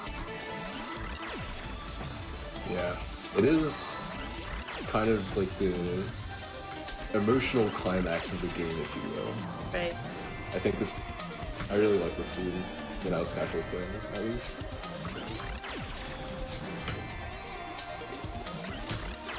Nice. Okay.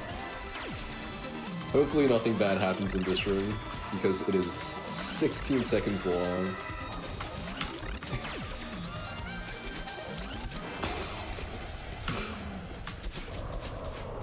I'm not sure if it was very clear, but I came inches away from death at the end of that room. GG. And again, you can't see it, but I have 2 dashes now. And now we have 2 invisible dashes. 2! This means more trails. We have twice the invisibility, kind of. Wait, Is that how it works? is that how it works, chat? Do we multiply?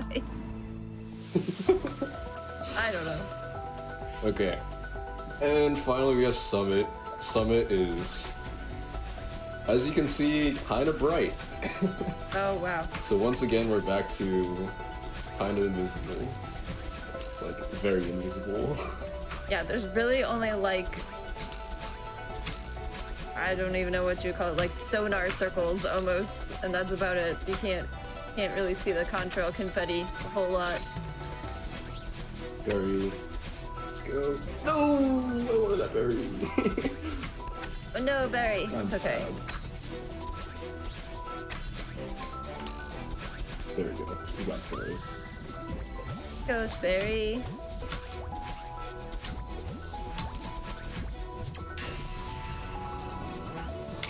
Yeah. So I guess I do feel obligated to mention that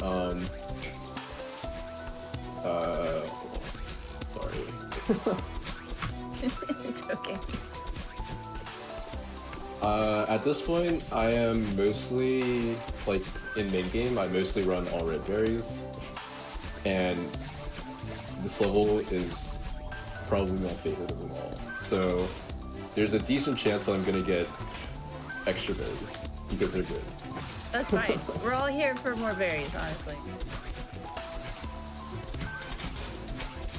No. Can I say this?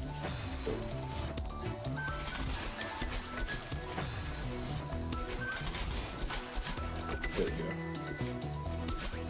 go. A full berry run on invisible motion. Well, I did actually think about it, but decided against it since it's a little long and also yeah. just a little bit hard. But you'll get to see all the berries in Fell's next run, so don't Yeah. worry. Got one more Celeste run, and then after that that wraps up the show, and then we have a time capsule featuring some games from 2015. So throwing it back to 2015.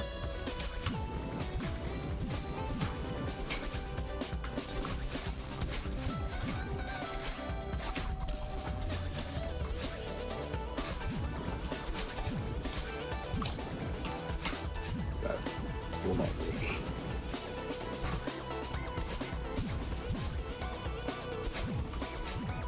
We're all very excited to watch. You know, someone had to say it.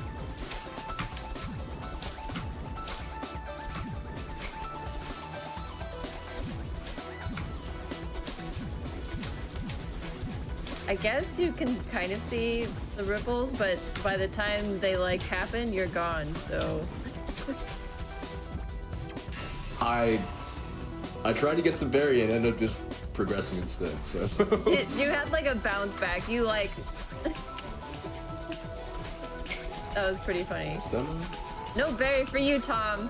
How dare you try to get some berry? Oh dear. Alright, I gotta get this at some point. I'll go for it one more time. Hold on. Wait, if I can even get back into the berry room.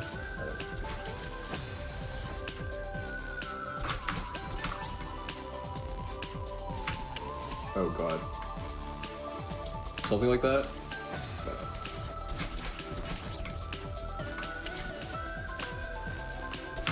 Yes, you can fall through the ground through the dust bunnies. Amazing. That's so good.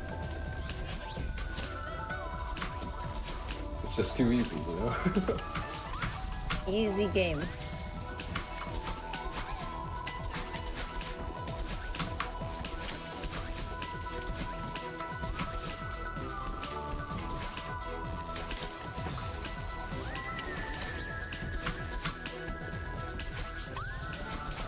That room looks like a swagberry, but I honestly find it way easier to just get the berry. So, Yeah. there we go.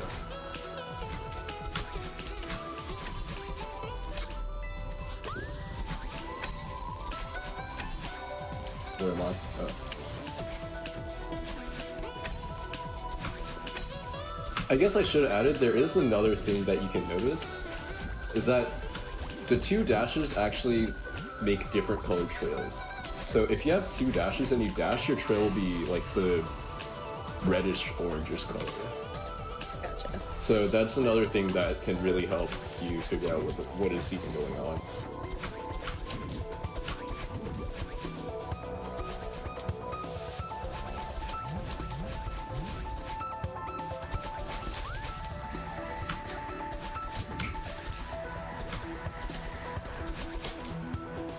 So can you turn on multiple variants at the same time? Can't, in fact. Variant inception, everybody. We're just gonna Oh, do God. an invisible super dash. Wonder how that would go. What is this? No! That was something else.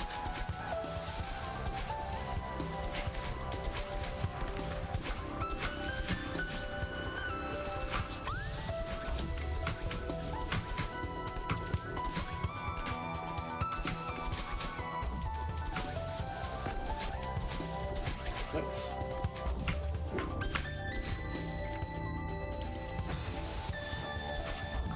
And that was Autoswirl Skip Skip. Skip, skip. That you might have seen Kebab do in a slightly different fashion. Or you'd have to like see, you know, the sprite. Oh, that is true. Definitely helps to see.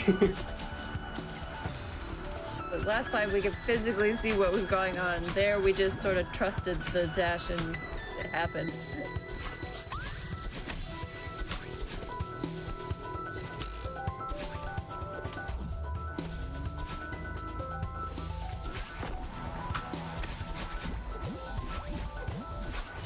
There are some very strange things happening in this game right now, but I will not question it.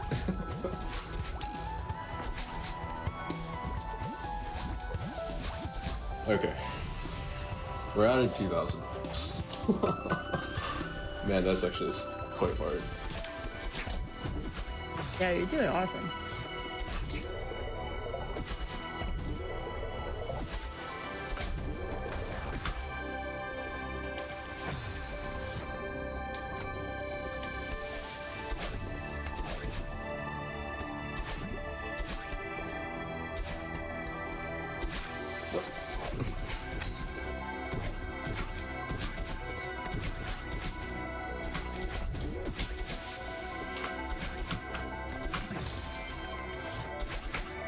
Alright, so you're supposed to go down under for this berry, but how about no? Let's just get it instead.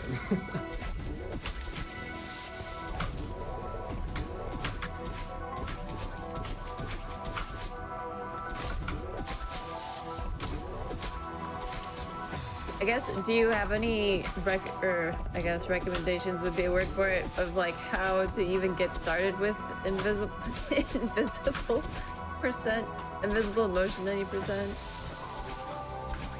The best way to get started is definitely just play any percent to the point where you're like comfortable moving that all around. Right. And just being able to recognize the rooms and what you kind of want to try to do. And then from there, just give it a shot. I feel like this would be a lot of, I don't know, just like hand movement and just like trusting where you are and looking at where you want to go. And then if you end up there, it's like, GG, you did it. Yeah, it really does take a lot of just like faith that you are doing the right thing.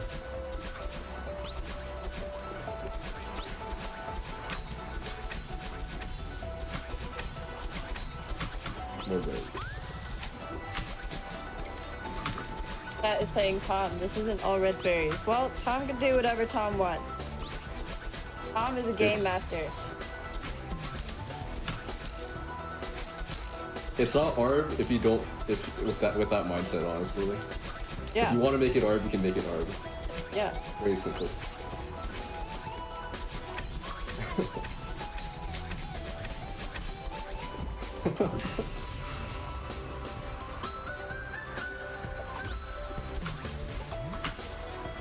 Now, doing Celeste blindfolded, that would be something.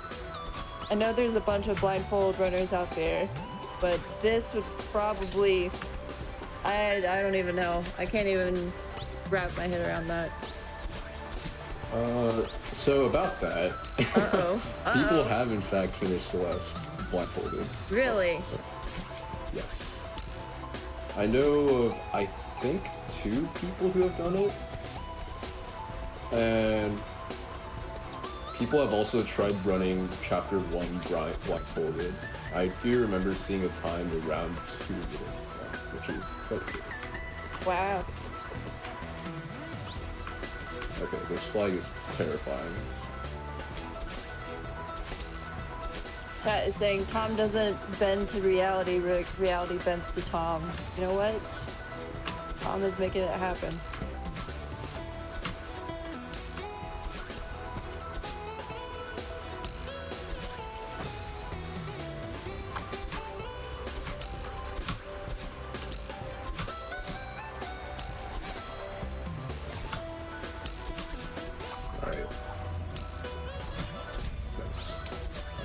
we are through.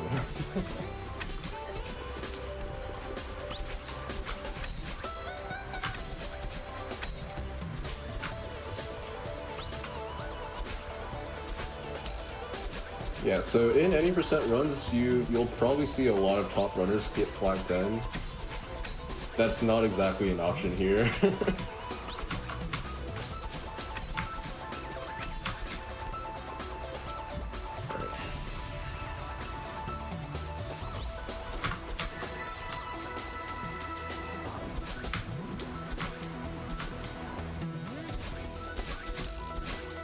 Alright, please.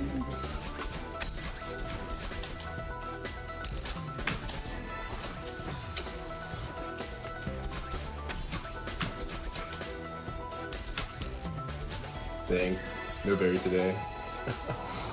There's a cool strat with that berry where you can do a demo dash through the spikes and just skip going all the way around.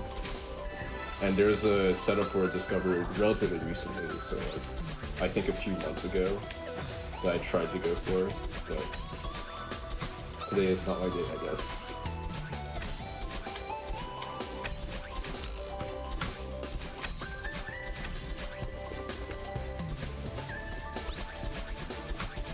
And time's coming up right at the end where, basically when I reach the big flag, so.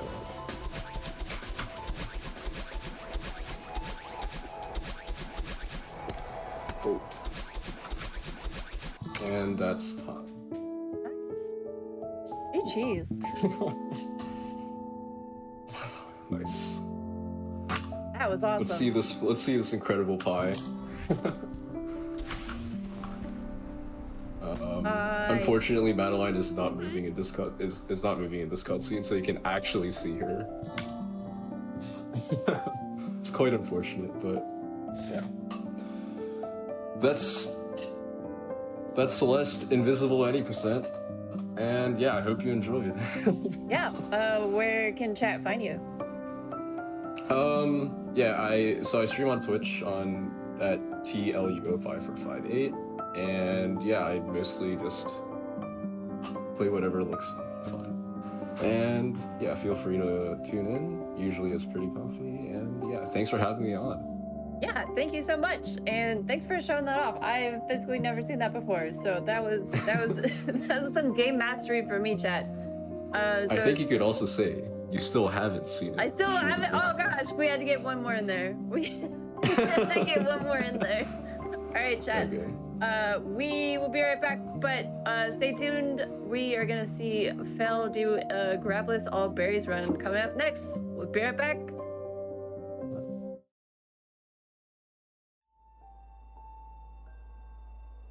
Welcome back, everybody. My name is AirAngel, and I'm your host for Game Masters Celeste Edition. Before we get into the last run of the night, if you are watching on YouTube, feel free to join us at twitch.tv/GamesDoneQuick to check out our live shows, starting most nights at 7 p.m. Eastern. And while you're there, Hotfix is funded in part thanks to your subscription and bits, so please consider subscribing to help support future broadcasts. And with that, we are gonna get on to our last run of the night. Fel with Grabless All Red Berries. Fel, how's it going? It's going great. I'm excited to be on. Grabless ARB is one of my favorite categories, and it's also very, very difficult. So I'm just gonna, I guess, get started, and we can talk about the tech and stuff as we go. But joining me, I have Spirialis, who did a lot of work for this category. So thanks for doing that, and thanks for joining me for commentary. Yep, I think we're the only two with runs on the leaderboard right now. That's correct. Although Uni's also. That's true, Uni, and then Frozen's looking to get on the board, and Crichter actually did a run as well. Oh, did he? He did. Okay. Should I give a countdown when I'm ready to start? Yep, we're ready. All right, then I'll do it in 3, 2, 1, go.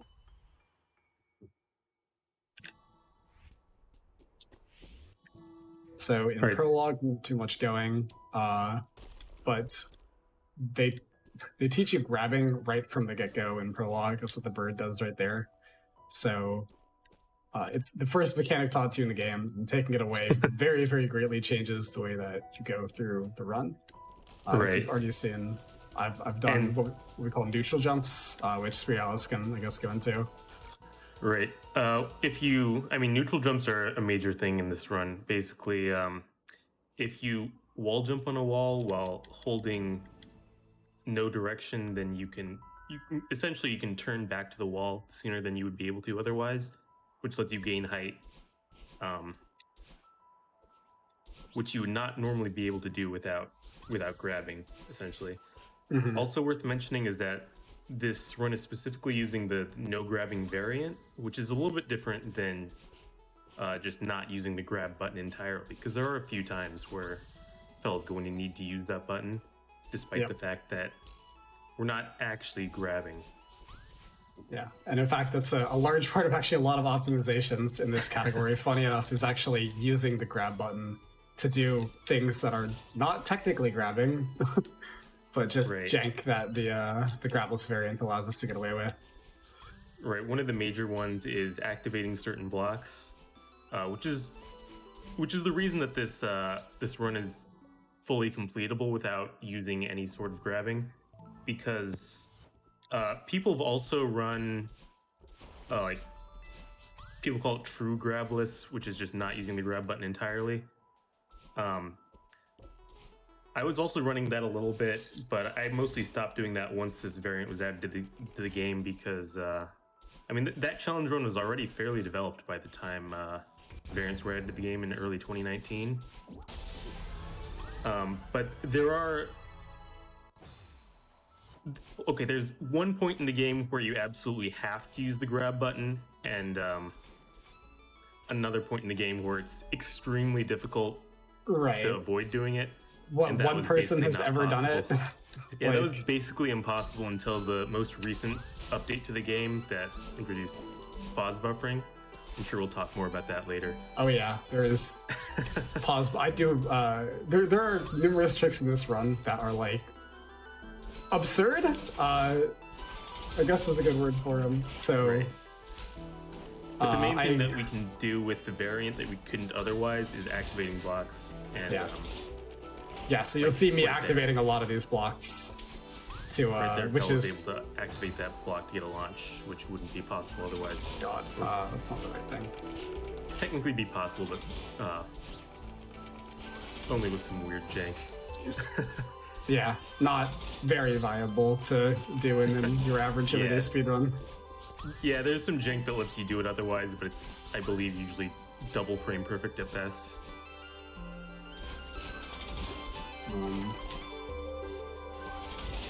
Yeah, so a lot of, as you can see, I'm actually using grab quite a bit to activate these blocks just because they get me where I need to go.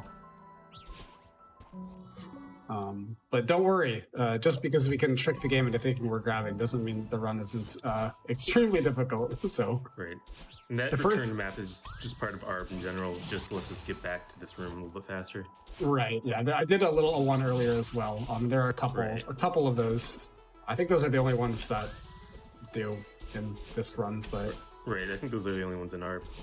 Well, yeah, and then there is a couple of save and quits that people do, which saves a little bit of time over retrying, but because this is kind of an RTA setting instead of an in-game time setting, as Celeste uses in-game time instead of real time, it's much faster real time for me to just retry, so that's what I'll be doing. Cool little spike jump there, by the way. That was fun. Now hopefully I didn't forget any berries. That was actually a pretty solid city. Yeah, that was clean.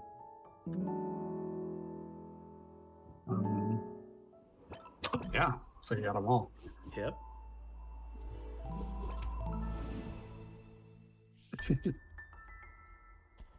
So, trying to think of other tech. So, not a lot of stuff really is super duper, notably difficult until Chapter 3 in this game. Once we get to Chapter 3, you'll start seeing a lot of demo dashes and a lot of...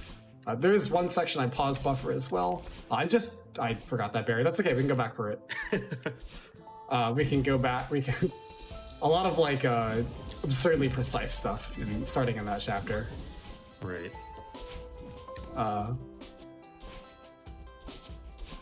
I guess since the first couple chapters are a little bit slower, we can just go ahead and explain pause buffering.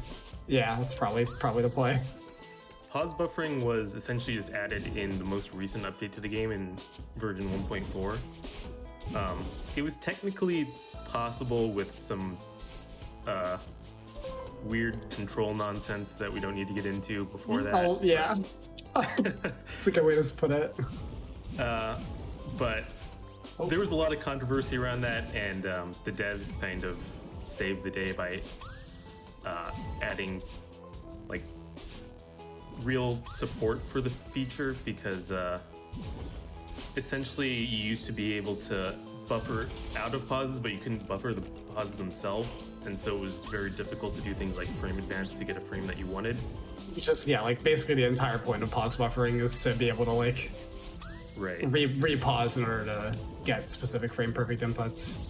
And the devs are very responsive to what the community is asking for in this game. And so they added not only that, but a lot of other features that people have been asking for. But pause buffering lets us do some really cool things and really just make things a lot more consistent.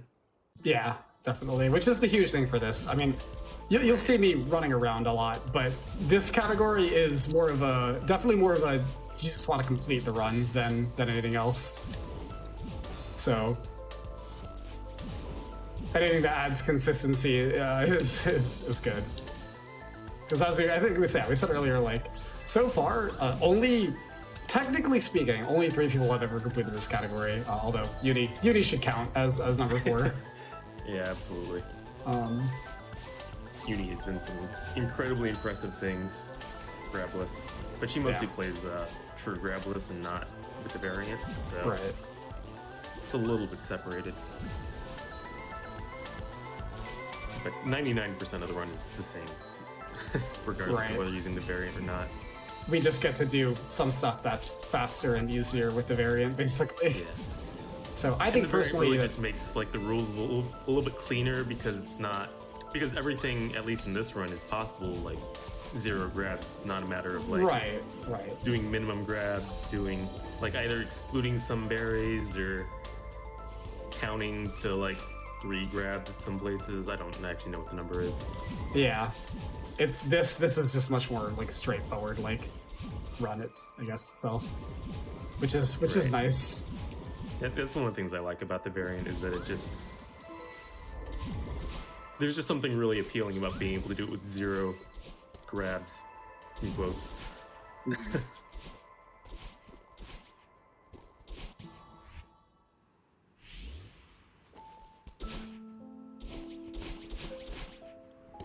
Right, so we're getting closer to the hard part. Ooh, right there. Not meant to hit that sprint, but here we are. We live here now. Unfortunate thing about ARB is that you can't do 2B. Yeah.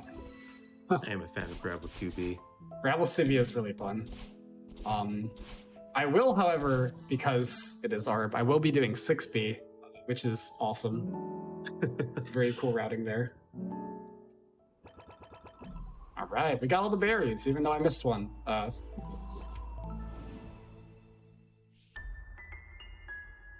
So, in this chapter, as I mentioned, things to note: demo dashes, which we didn't talk about yet. Demo dashes have been done. I am going slightly the wrong way. That's okay. We've kind of touched on those in those earlier 2 runs, Superdash and Invisible Motion. Come on, I have fallen. That's okay. Get back up. But those runs are awesome, by the way. oh Especially that Superdash run. I don't think anyone but Kivab can really say that they've spent 300 hours polishing one like variant run. Yeah, I it certainly definitely showed in that run. Kivab is incredibly good at Superdash, and that was like super awesome to watch.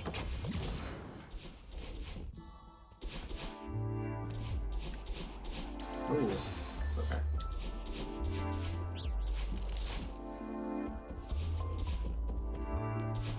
Resort is a really cool chapter. There's just a lot of really awesome sequences of movement. Unfortunately, a lot of them are like blocked by not being able to grab, but enough of them are possible where this chapter is still like really fun with the variant. This is one of your favorite chapters in the game, just like normally, right? Yeah, I've spent like hundreds of hours just grinding this chapter alone, just because I think it's so fun.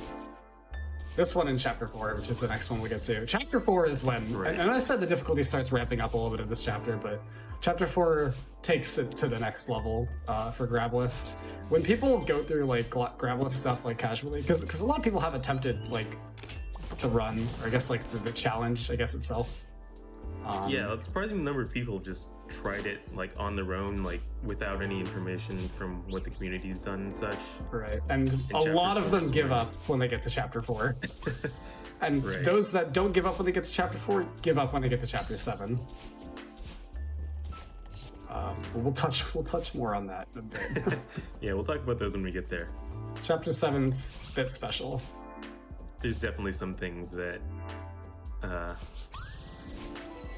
very difficult to figure out on your own if you don't know like what the community has done with this run. So really shortly, we're gonna get into the first trick that I use pause buffering for to make a frame perfect input a little less frame perfect. It's this berry right here. I get my line up. Right, this is a first really hard berry in this run. Yeah, and thankfully that solution makes it very much manageable. It's very, very jank without doing what I just did. Yeah, so we can just see there how Fel can just frame advance with pause buffering. And just jump on the exact right frame. I hit the 4.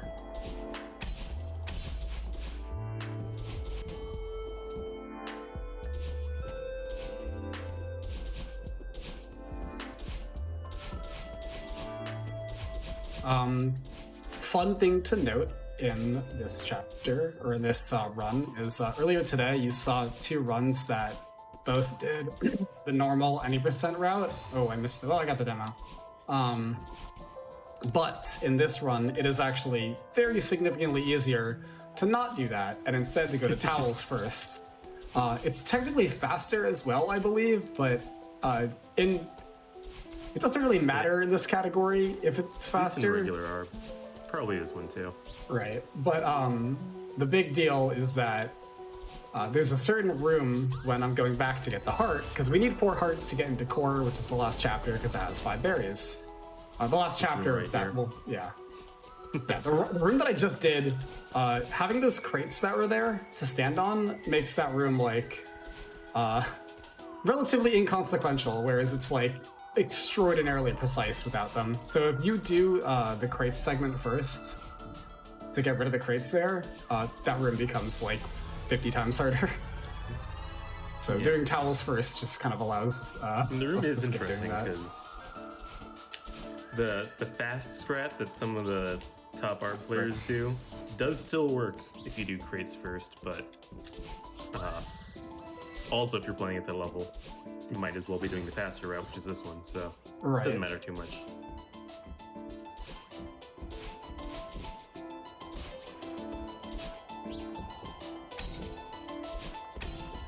Something that I haven't touched, I know we mentioned jankiness of like the grab button, but I haven't touched on it specifically,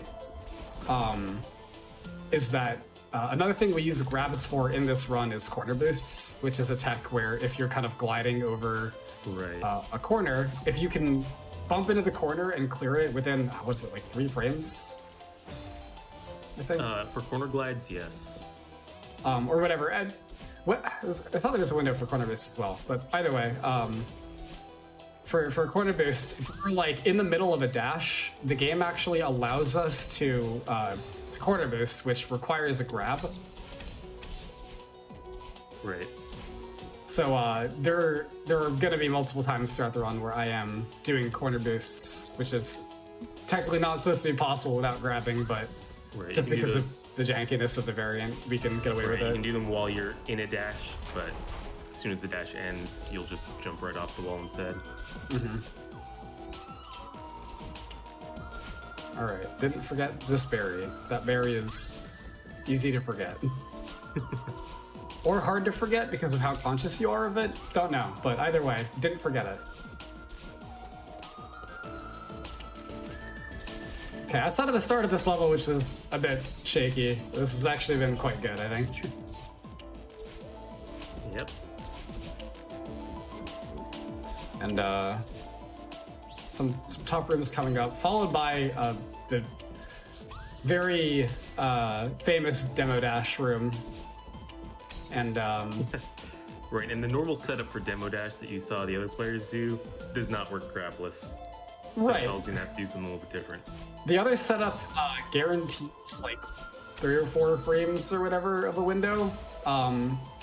My setup guarantees a single frame, which is awesome. Because a lot of setups for Grabless Demo Dash don't guarantee a single frame. Right. So we take That's that an frame. interesting thing is that a lot of the time you're doing setups just to get a single frame at a trick because, like, especially when tricks are pixel perfect like Demo Dashes are. Like falling speed is, I believe, what, 2 and 1/3 pixels per frame, 2 2/3.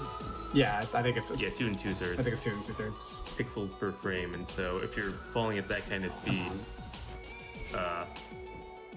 you either need a setup or you need to hope that you can get a 1 frame window to pull these things off. I think I've been a pixel above the right pixel like 3 times or 4 times now. We'll get it. We'll get it. Oh, come on. That was it. That was 1 above again. There we first try. There we go. We got it. Oh. I believe that was actually the original setup for Demo Dash before the current any percent one is used, or that is used in any percent was found. Yeah, it was one of the, well, I think it, maybe for like a couple of hours, Yeah. you could say. But it definitely was, for a period of time, it was the official setup.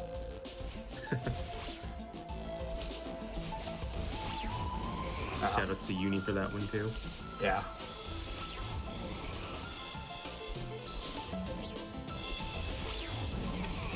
Alright. Get into the Oshiro fight here. The Oshiro fight's not too difficult, thankfully. Whoa.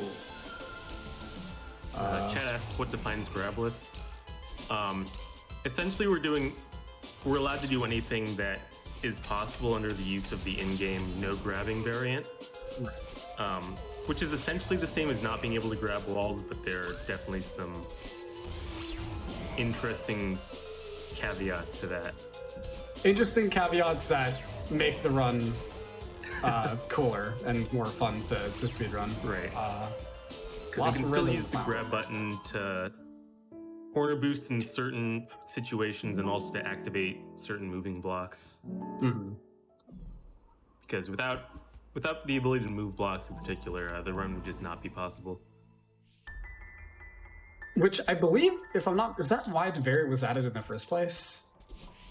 I mean, Because- I don't know, but I've always kind of suspected that some of the devs saw the like low grab runs that existed and saw that the only 2 grabs that people were doing were to activate blocks, Okay, which I got the full strat. is something that they can easily fix. So, I mean, I don't know if that's true, but if it is, I mean, the devs are definitely very active in the community, and so I would absolutely believe if that was the case. I know that, so what I did another, I guess, related challenge to this called, which was Invisible Grabless. Right. Which nobody should ever attempt ever again, to be clear. That sounds pretty terrifying. Yeah, it Bell's was the only one awful. who's done that. But Maddie was actually there for that one, which was cool.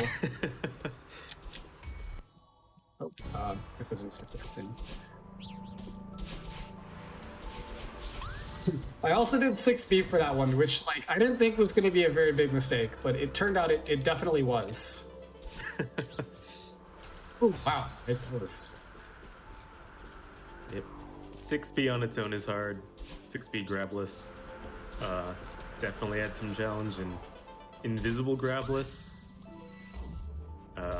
Yeah. Definitely impressive. Let's just say that. But especially when we get to some of the harder setups later in this run, with pause buffering and such involved, I'll just let you guys imagine what doing that while invisible would look like. Yeah.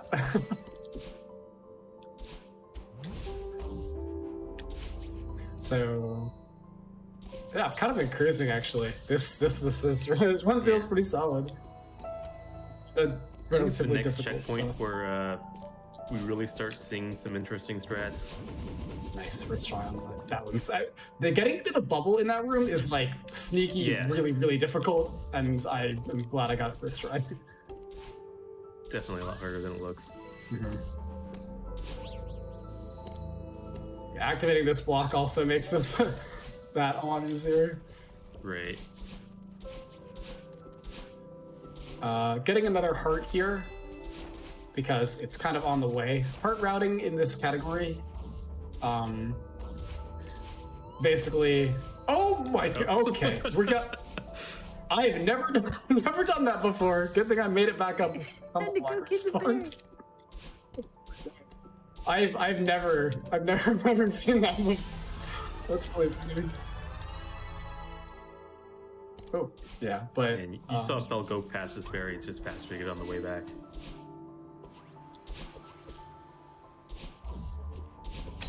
In this next room, it's way easier and probably faster to grab the block, but that's less fun, so I'm not gonna do that. I almost got it first try. Okay, going for the good old blockless. So close. Every time it's so close. Yeah, this strat, you saw Kevov do something like this, but hey, there we go. There we go. Yeah. It's a lot harder without Superdash. Yeah, this berry is hard too. And I got it. It's very precise landing there. Yeah, this checkpoint is filled with just a lot of like really, really precise things Right. that. Like this room in particular is probably the first one where a lot of people got who it. try this challenge casually, or probably try Grabless any percent casually, kind of have a roadblock. Yeah, and then this room right after it took me like an hour and a half the first time I did it. I pause buffer it because it's a frame perfect input, but Right. The idea there is that you can demo dash under those spikes and then uncrouch on the other side and just do a wall jump off the wall. yeah, that is very precise. I love that Yeah, it- strat I do off the cloud there. That's not like a this strat category strat, but it's just really cool. Yeah, this chapter is definitely one of the more interesting ones, Grabless. Like, I think, weren't you and some other people running just ILs of this chapter Grabless? Yeah, it was before me and you were Uni. doing the rest of the run? I think. Yeah, that's right. And I don't remember what my PB is, but it was like way better than way better than it should have been. Like I spent like a lot of time on it. Nice. And coming Okay, up, we have yeah. first Cliff Face Berry, which is one of the most impressive ones in this entire run. I would definitely say. Yeah, this is definitely like one of the flashiest. 3, 4, 5. So the first trick here is that when these blocks are respawning, the spikes on top of them don't load in until the block is fully reformed, but the collision of the block is active as soon as it starts reforming. So Fel can just land on top of them, First try. do wave dashes, get dashes back, and just basically treat them as solid platforms for that split second. I don't have. There we go. room is weird. We got there though. Yep. Got that first Oh. cliff face berry first try. Love to see Yeah. it. Yeah, that's awesome. And the first cliff-face berry is like, it's really hard, but it's like, oh, I don't know what's going on here. But it's consistent, like, meaning that like, It's one that definitely feels good to learn. right. Like you can get good at it. Like nothing's like, oh god, wow, what have I done? Yeah, there's nothing like frame perfect in it. Right.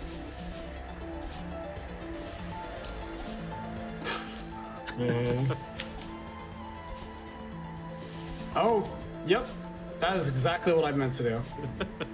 Good backup. Yeah.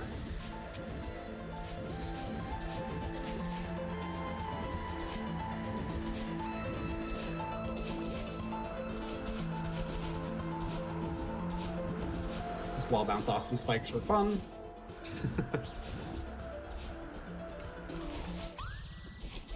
All right, sub 7. Look at that. It's a good time.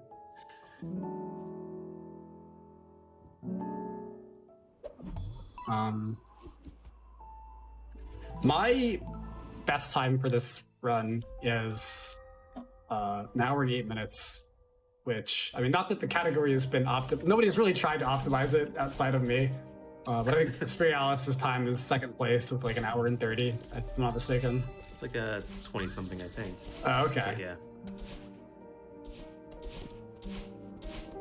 But I'm actually like, I think on like relatively decent pace compared to that. Yeah, you're doing That's great. why I brought that up. Yeah, I really haven't gotten stuck on anything so far. Oh gosh. There we go. This chapter has more funny stuff as well. Oh god, wow, that bubble didn't come back in time. Including a particular trick that I will be pausing. Oh, the heck. Pausing very heavily. We'll get to when we get to that.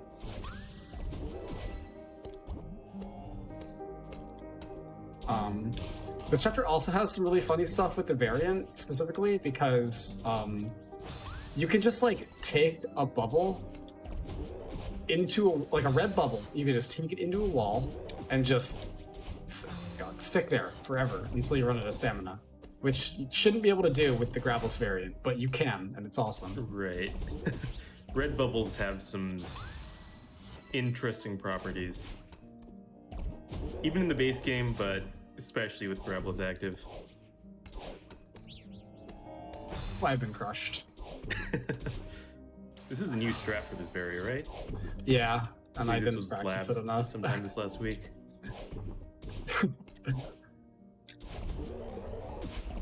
Yeah, I some top high caliber runners, a lot of them actually like helped me lab out some cool strats for various parts of this run, which was awesome. We're gonna see a couple of them in some of the chapters. Oh, I made it. Okay, well. This chapter has definitely been a bit shaky, but that's okay.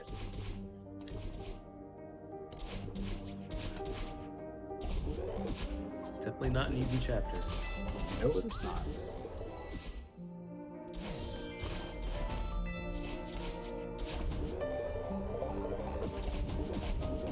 Oh, that's not the right direction. Oh, just as a heads up for chat, the AGDQ 2022, God, what year is it? Online schedule is out. Also, Pride submissions are now open, so you could go to gamesdonequick.com for more info on that. Looking forward to that. Got some good games in the lineup this year. Yeah, there's it some should be really really cool fun. ones. There's like a block at one point that's got like Rin doing Ori, and then like Peter and Helix doing Sumoki Wall Banana Mania, and I'm so excited for both of those runs. It's gonna be awesome. Games list and schedule is pretty solid. I will be Yeah, it's on the meme team, aka social media, so I will see y'all out there with gifts on the Twitters. Exciting.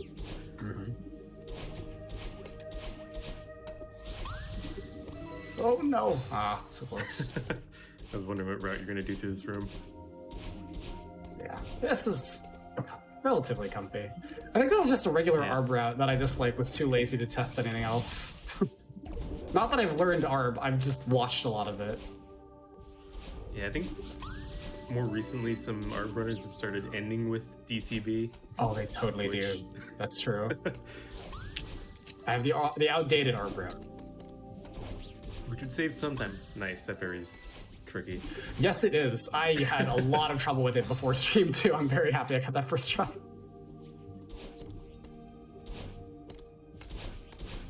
Okay, coming up.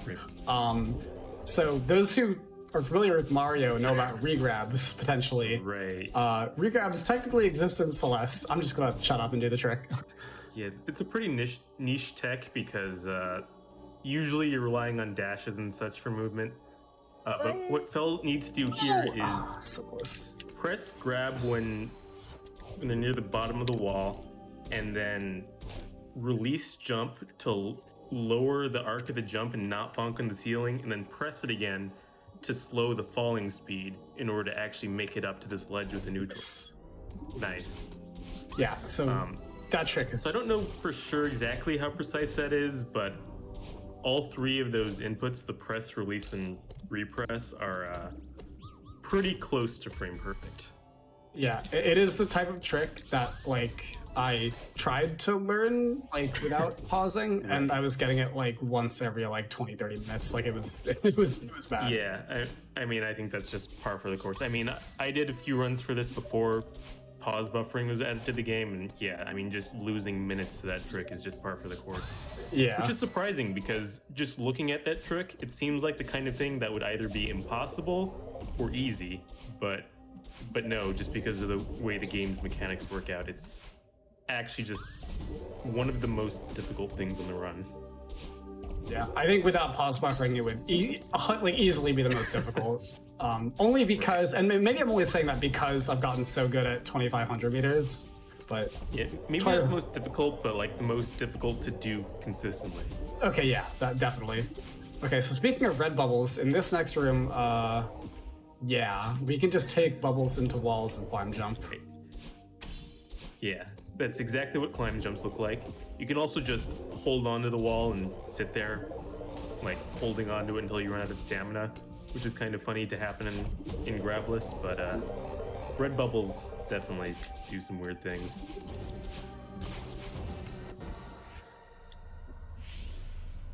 This chapter is kind of a labyrinth, and so I'm just constantly in my mind just terrified I'm forgetting a berry somewhere. Hopefully that hasn't happened. I don't think you have, but it's possible that I missed something. Yeah. We'll see after. I mean, none of the berries in this chapter are like too bad to grab. I don't think. Oh gosh. Some of them would definitely be more painful than others. But if we miss a berry, for clarification, we can just restart the checkpoint where we got it and go back to yeah, and this is the first time we've seen this level today, because everyone else has been grabbing the cassette in this level and going to chapter 5 B side because that's a faster chapter. But if we're getting all red berries, then we need to actually play this chapter because it has berries. And I never learned this chapter. I am a huge any percent monkey, and so like from the very beginning of when I started speedrunning this game, I just learned the B side because I knew it was faster. So my first experience like with attempting to speedrun this chapter actually was with this like Grabless category, Grabless ARB. Playing this chapter at a high level is surprisingly more difficult than playing the B side at a high level. Just because there's so much going on, like with secret manipulation, with Theo movement later in the stage. Yeah, this chapter is very movement heavy, whereas 5B is just kind of you do your strats and don't die. Gosh. Oh. Thanks, Seeker. It's always great to see someone good at this chapter play it. Indeed. So I'm sorry I can't deliver that today. So I know a lot of people think that the Theo section of this chapter is like one of the most fun parts of the game, and I'm inclined to agree. But yeah, I'm it's definitely really not good cool. at it. It's very, very difficult, but it's super cool. Oh. There we go. That demo dash was like really hard for me, and then it all of a sudden was not very hard for me. So here we are. Right. There's basically a setup for doing demo dashes where the spinners line up exactly like that one does.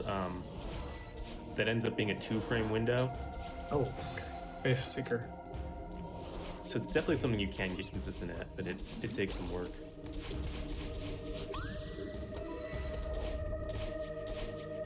So I have a key because you need this key to get a berry that is hidden behind a locked door. However, there are like doors, like key doors in this main hub that if I accidentally stray too close to one, it'll just take my key, and I don't want that because I don't know if I even know how to get the other keys. So hopefully I don't need to. Don't touch the door. I will do my very best. And even if you don't know where they are, it's a pretty long detour to actually get any of those keys. You can see them both down there. You Yeah. have to go like in Pretty roundabout. long. Yeah. Go through some pretty long detours. Oh wow, that block was nowhere where I thought it was going to be. That's okay though. Not a very long death.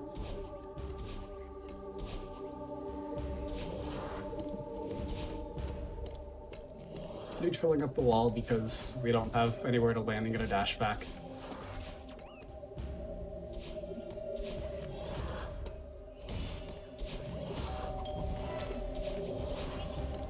That room went better than it usually does. I'm surprised you weren't doing the like super setup to get the coin, but Yeah, first try. it's definitely safer. Also, I just got that like Theo pressing the button thing. I think I've gotten that like once or twice ever in my entire life, so that was cool. Oh, yeah. But You I were just talking got about that that right earlier. now. Which is like a relatively simple trick that I have just stubbornly never. Holy, what the heck just happened? So Theo movement's pretty cool because part of the thing about Theo is that you can't dash while holding him, but there's all kinds of things that we can do to no. gain a lot of speed before actually picking him up, and then just retain that speed while carrying him. Okay, so we need the Seeker alive, so we can do that. There we go. Nice. That's the only berry in this Theo section. The rest of it's just getting to the end. Almost got full speed. That's okay though. You saw enough cool speed earlier with Kivov's run. I think we. Oh gosh, I thought that. Yeah. Unfortunately, the thing with the room transitions in Theo only works with Superdash. It's not something we can do otherwise. Okay.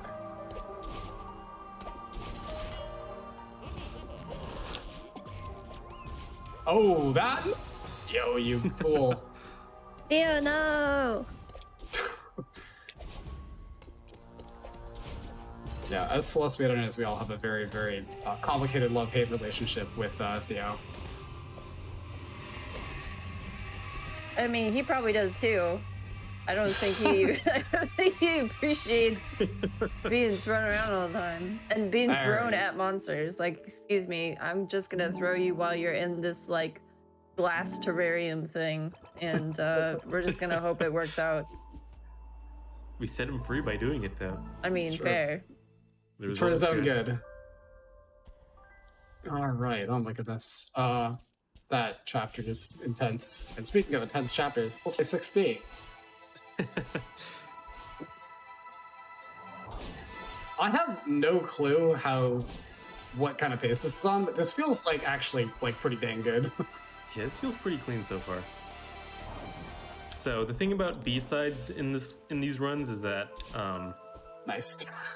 aside from the fact that they are occasionally faster, like in this chapter and also in chapter 5, they also give you a heart at the end, and Fel needs 4 hearts to get into core, which means that the heart from playing chapter 6 B-side saves a little bit more time in All Red Berries than it would in just any percent. Right, it saves Which an makes it extra a little 20 bit- seconds, basically, because that's Right. like the Which shortest makes it- detour. Which makes it more worth doing, but it's so difficult that a lot of players choose not to do it in any percent, and I'm one of the like, ones that does doing it do it. grabless is is even more of an ask to actually save time with it. There we go. Oh my god, that was way more speed than I was expecting. What the heck? Just barely missed that crystal. I like have never gotten that much speed with that strap before. That was awesome. Okay. Well, we got it. We collected the set. Go into 6B. Yeah, this chapter is it's definitely harder at Grabless, but not as harder as most people think when they first hear like, oh, you're doing 6B Grabless. Holy moly, that's a lot. You're like, oh no, it's actually not that bad. Because a lot of the screens, you're not doing anything that involves grabbing. In fact, a large portion of the chapter, you're just falling, which you don't need grabs to do that. Right. Which is actually not true now that I think about it. There are quite a few relatively difficult screens at that checkpoint without grabs. So I take that back. But it's not as Yeah. difficult as it seems, basically. A lot of it's just parts with Kevin's that you're expected to be holding on to that get a little bit weird. So overall, the chapter's not too different from 6B, but 6B is already a very difficult chapter, and I mean, adding any extra difficulty to it is a lot. Yeah, this room that I'm in right now took me extremely long time when I was doing this Grabless. Right. It's got some It's very, just very precise neutraling jumps. off the Kevin's to maintain the right height here. Yeah. And this room doesn't have a lot of background tiles that let you kind of see where Madeline is when you're invisible, so I can see how that'd be a big problem. Thankfully, there are no berries in this chapter for story-related reasons, so I don't have to worry about grabbing any of them, and I can just worry about moving.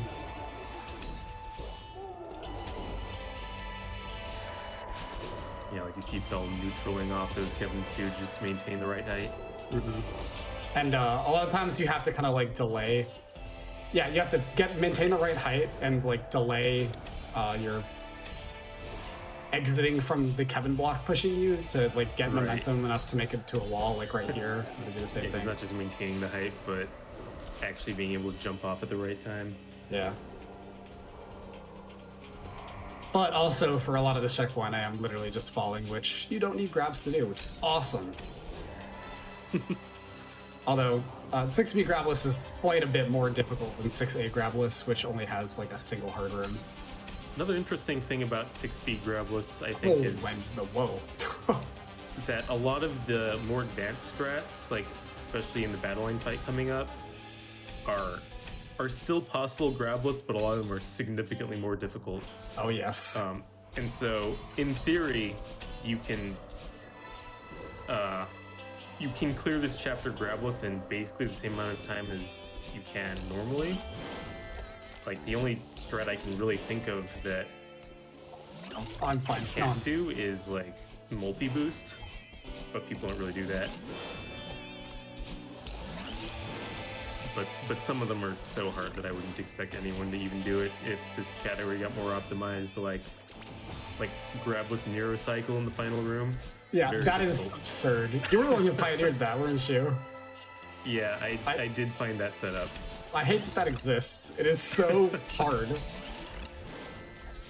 But a lot of tricks don't require, like this one that I'm doing right now, which is a feather skip. That's like a skip that does not require grabbing at all, which is awesome. This is just a room full of feathers that doesn't require grabbing at all. Right.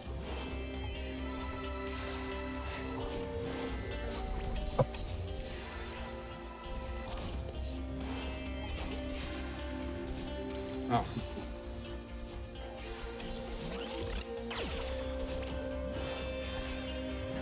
About to enter one of the more infamous checkpoints in the game, reprieve, after this room.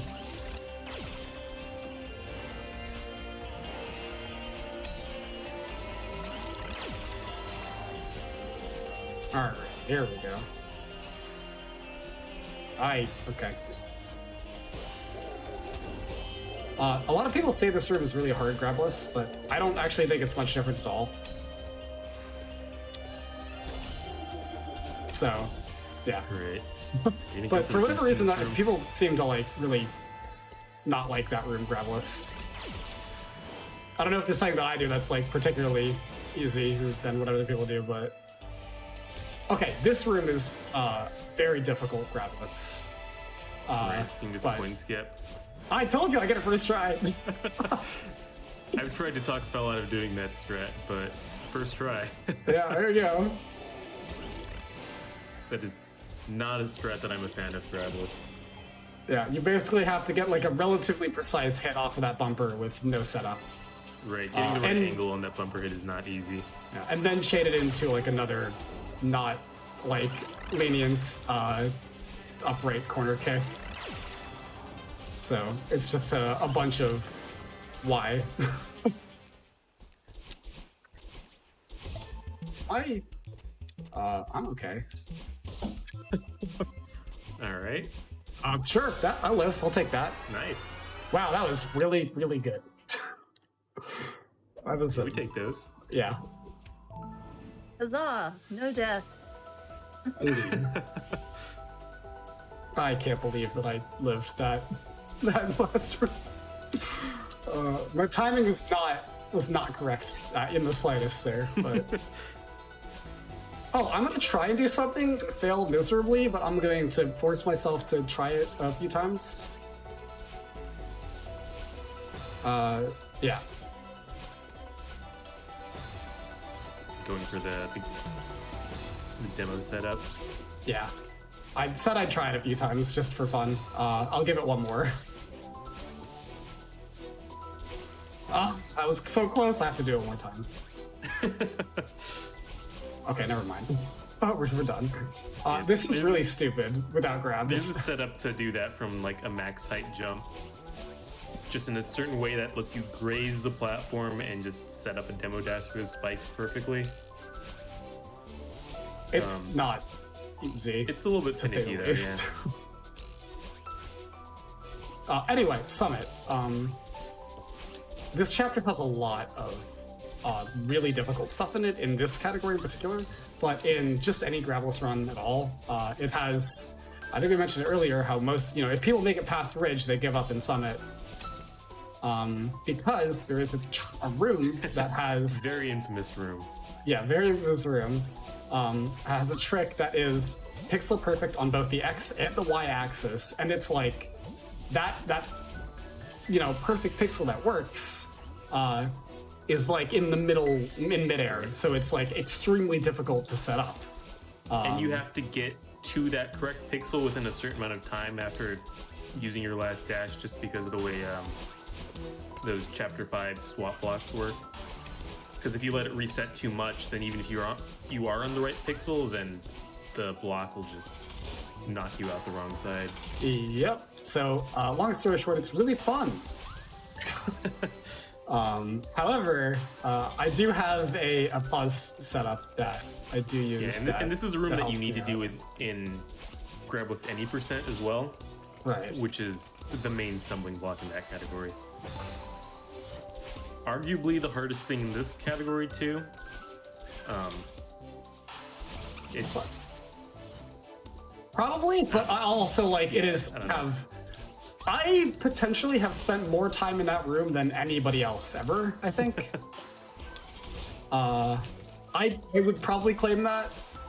So even if I didn't pause it, I would still feel like relatively confident about it. It definitely feels like something that you can kind of get a feel for, but you can get a feel for it as much as you can get a feel for something like that. Like, it's ridiculous, but you can get better at it somehow. Yeah, it's something that, I mean, personally, I feel like I would be more scared of the Chapter 5 berry that required a regrab than that room. But that room is also more punishing for every failed attempt. So also the this room that I'm in right now, with that traffic block that I just moved out of the way, is the only actual physical required grab in the game for like true Grabless stuff. Right. For any percent at least. Right, because you can't move that block out of the way, Right. and you can't get around it in any way at all, unfortunately. Right, So it doesn't using the matter how Grabless weird you variant to activate it is the only way to do it, I guess, in a Grabless run.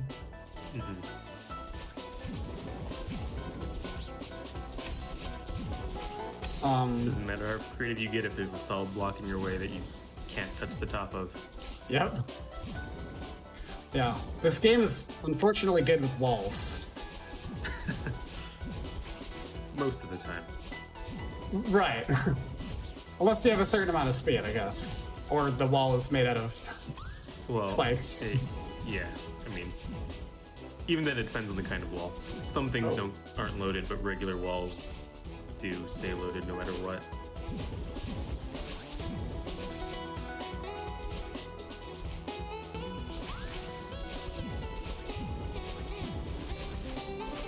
So this is a very long chapter in All Red Berries. It has, what, 44 berries in it? Yeah, I think that's a correct number. Oh, wow, that was an unfortunate dash.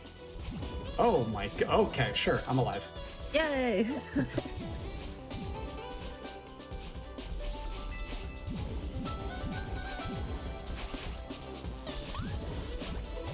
That berry, like, rarely ever collects when I'm entering this room, and I'm very glad it did. Because I'm always so scared. So if you touch the battle in orb at the end there instead of going to get the berry, you have to restart the whole room. And if you have a berry currently, that means you lose the berry. Yeah. I haven't talked about it at all because I actually haven't lost any berries, which is really cool. But if you die with a berry, you have to go back to collect it. Yeah, which is always scary, especially as these categories get more optimized. It's just like Is this what failing to collect a berry and dying in the wrong spot it can is? just instantly kill a run in some cases. What is a backup I've never had to do? Oh, I'm dead.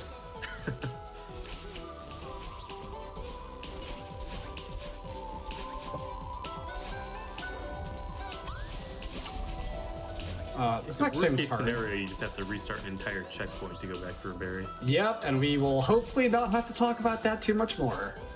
Because there is a very, very particular one in the last chapter of this run. Right. It's best if we I don't don't- speak about those things. Indeed.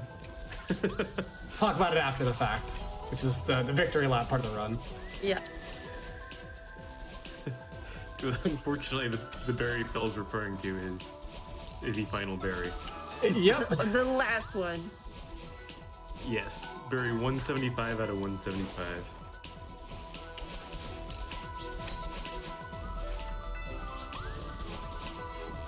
That's another thing, is that those earlier two runs that we've seen, ended in this chapter, but there are 5 more berries in the core, which is chapter 8, and so we have one more chapter to play after this.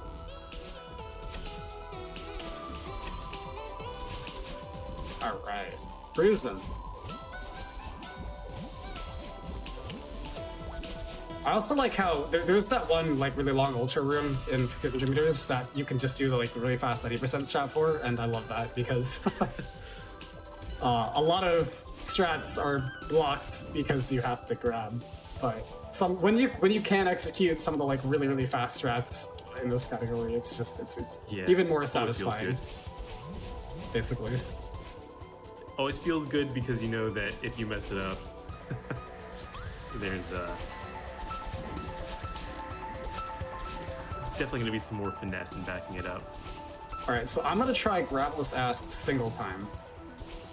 Oh, I died. And if I don't get it, that's okay. I would never expect to get it, so. Dang, this room is giving me a lot of trouble, unfortunately. This is the room before the aforementioned Grabless S. Here we go. Okay, well, that was And it. AS in this case stands for Auto Scroller Skip. That's correct. So I think we're going to be settling for Auto Scroller Skip. That's correct. Just the as. Right. Just taking that block through the first section of the stage and then skipping the rest. Because you're meant to take that block all the way to the exit of the screen. Casually, anyway. The Grabless version of that trick is like very particularly harder than the not Grabless version. Right. And it's basically like it's precise and random. Okay, speaking of random, Right, here we got a pretty finicky setup because Fel needs to. You see, he's doing this corner jump above, like in this spot right here. But oh, thank God! There Oh we my go. gosh, yeah, I was we need so to get worried that would take me a lot two longer. different corner jumps, including the second one off the wall that had the spike on it. And getting both of those is pretty precise. I'm not exactly sure if the second one can be buffered or not, but Pause. nice. That was actually the very first pause strat that ever existed. Fun fact about that. Because it's very, very annoying to get over there otherwise. Alright.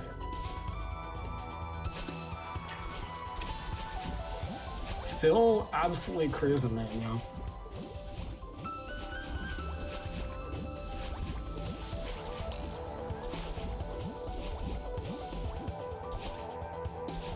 I really, really should not have done that. I second guessed myself. Yeah, you came really close to that battle in orb. I was a little scared. Yes, there. I did. Well, that would have killed me sooner. Okay, you know what? I really should just figure out a better way to do that. I'm pretty sure there is a better way to do that. I just don't know about it. I think I just do 2 break dashes, but I did that and I Certainly- died earlier certainly today, works. and so in my brain I can't do the 2 right dashes. But I really should have. That's what I've always done. But See, I'm gonna need like one of those Nintendo game guides from like the 90s to figure out where all these berries are. Like I'm gonna need I'm gonna need a map. For like a year of my life before I went to bed. So like, it was one of those things where like, I would get a notification on my phone, and that would mean it was time for to go to bed. And for me, that was seeing Vince Fight has gone live. Who was another Celeste speedrunner. Oh gosh, who streamed like only like All Red Berries category for like a very, very long time. And so like, for a year of my life before bed, I would just consume this category, and that's how I learned where all the berries were. I never actually ran the category myself. I just kind of learned from watching. Amazing. I mean, that's Ooh, that was- basically a tutorial, Yeah.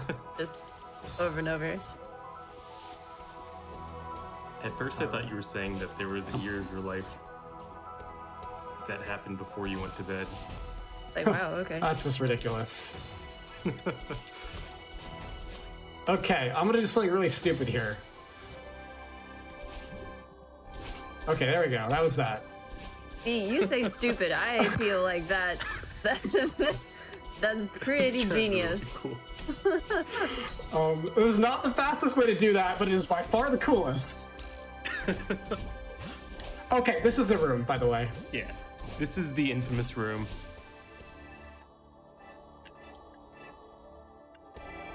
See if Fel can get the right pixel. Nice, first try. First try. Yo, Just very precise. It's incredibly precise to do a demo dash that perfectly slides above that block and finishes sliding on the pixel perfect gap after the words to just slide off the other side and over. Yeah, it is obviously ridiculous. Right. Like, obscenely precise. And the only reason that I can be at all consistent is because of pause buffering. Shout out. Thank you so much, Maddie, for putting pause buffering in the game. That was the one that Fel was talking earlier about being pixel perfect on both the X and Y position. And yeah, First it's just try. really impressive to just nail that first try.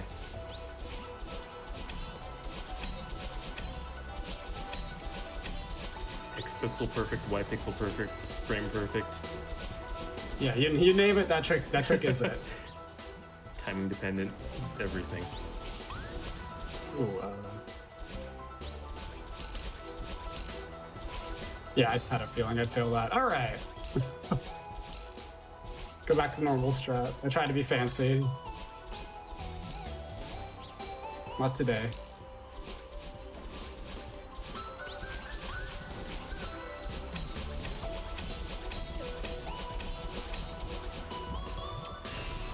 This is like definitely record pace, by the way. Heck yeah, gamer. Let's go. So the record's what? Hour, 108 minutes? something? Yeah. My best word time is like a 6-minute time. So Yeah. this is definitely winnable. Not saying it's gonna happen. Core is one of the more volatile chapters, but Yeah, I mean, it's certainly not free from this point by any by any stretch. hey, but, first try with that demo too. doing the swag demo dash. Yep, that saves like what, like 0.1 or something. Absolutely worth it, by the way. I have no idea. It's not much.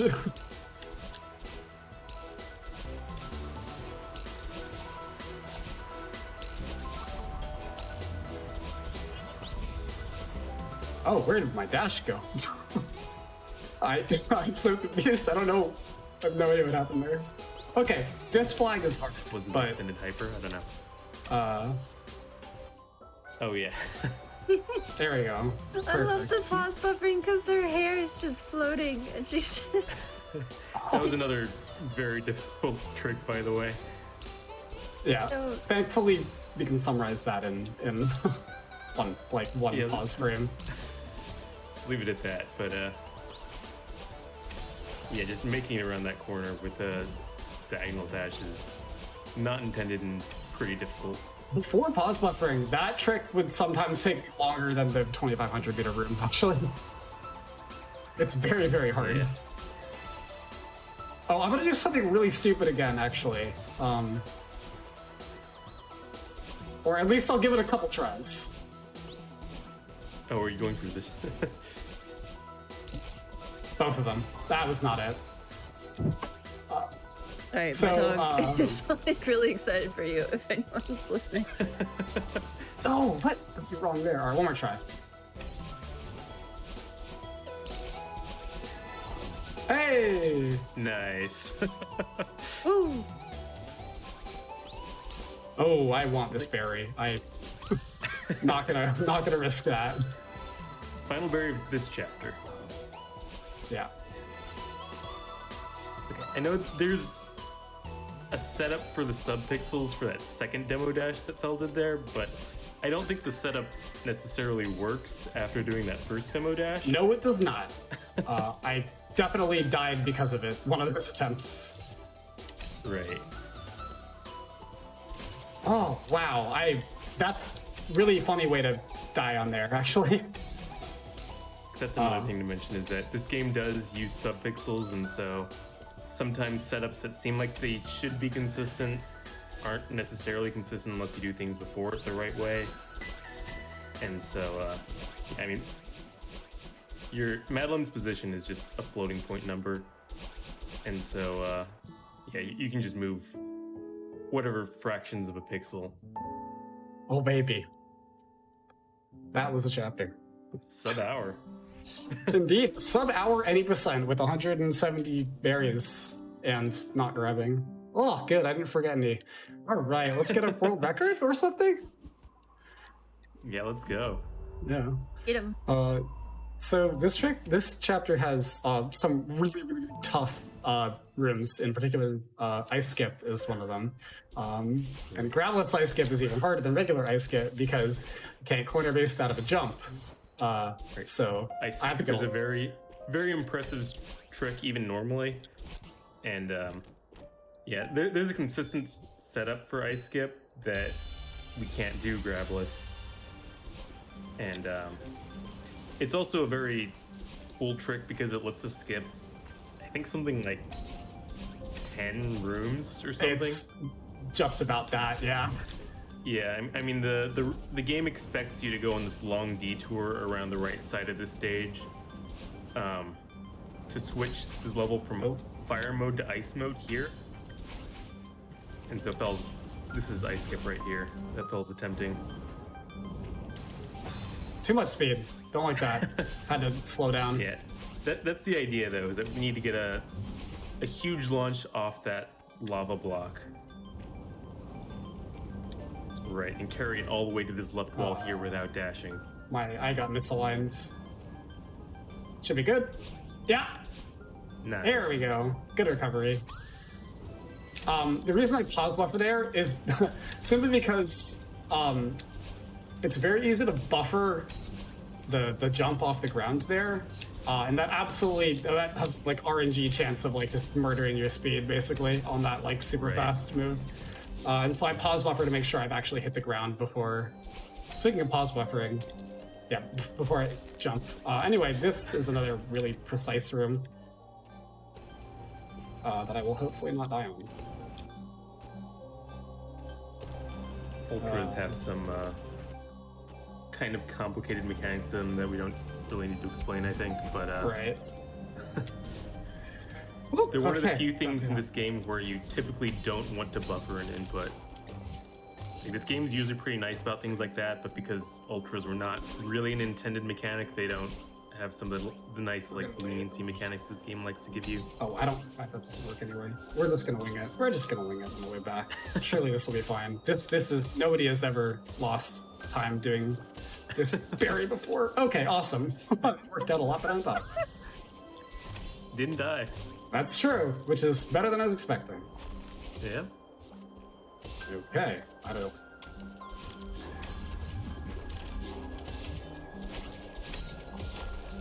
All right, we're almost done with the berries. 2 more. Just because there's no way I'm actually going to do it, we can talk about the one that can cost multiple minutes. Because there's no way I'm actually going to make that mistake. Like, right. There's So no- the idea here is that, so the main gimmick of the stage is switching between fire and ice, and some of these like rectangles of lava and ice only show up in one form, and that's how the game kind of like expects you to change things in certain ways. But Fel's going to skip one of those switches and go into a room in the wrong state, and in that case, it actually doesn't have a barrier blocking you that would normally be there. The problem is that if Fel accidentally does hit the switch, just then- not hard to do. if that happens, then there's no way to switch it back. Like, the game will remember it every time the screen reloads. Oh, wow. And if there You is have to like do some a- very funny stuff in order to there is a backup that Fel can do if that happens, but get that's back. also It's in this something. room. This is the room with the Yeah, switch I'm gonna skip. this is the exit. This is the switch that Fel needs to skip. But even the backup is something that if you mess up, Okay. Good You to don't get a go. second We did it. chance. Yay! So normally there's a fire block on the right side of the screen that prevents you And from that moving is the from left to right side 175th like that. berry. All I have to do is finish core in the next 4 something amount of Right. minutes, and world record.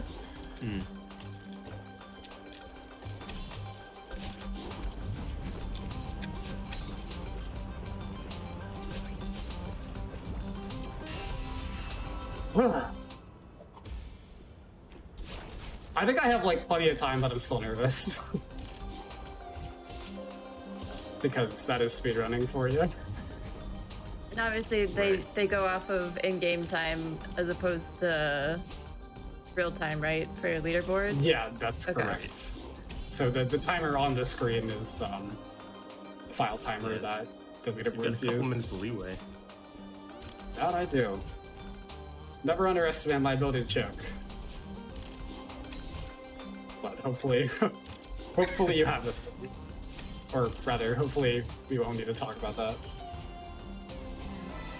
The final Okay, stage never of mind, this I'm chapter is totally kind fine. of infamous for chokes, but those chokes are usually like seconds and not. Yeah, because you not can't minutes. die. You can't die unless you're Nero.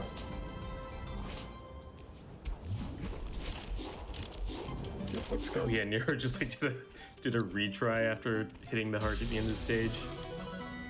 This is 105. Let's go. Yep. No way to die from this point on unless you just hit retry. Which Nero has actually done on 2 occasions in different chapters where there's no possible way to die, he's retried. All right, that's time. Nice. Congrats on the world record. Gee, thank you. That was a pretty big one too. That was like 3 minutes. Okay. No big deal. Yeah, no biggie. Let's get the pie screen up shortly, but pick up the splits. The double dog file name, the classic. You see Farewell there. Oh, Farewell and a lot of the B-sides in this game are not possible grabless, but kind of miraculously all the berries are. Yep, they're a series of small and large miracles. Every single berry is possible grabless. Wow, Makes for a that was very cool awesome. run. Yeah. That run was so good. You did it. Did the thing. Look at That's Yeah. so awesome. Wow. Okay, cool.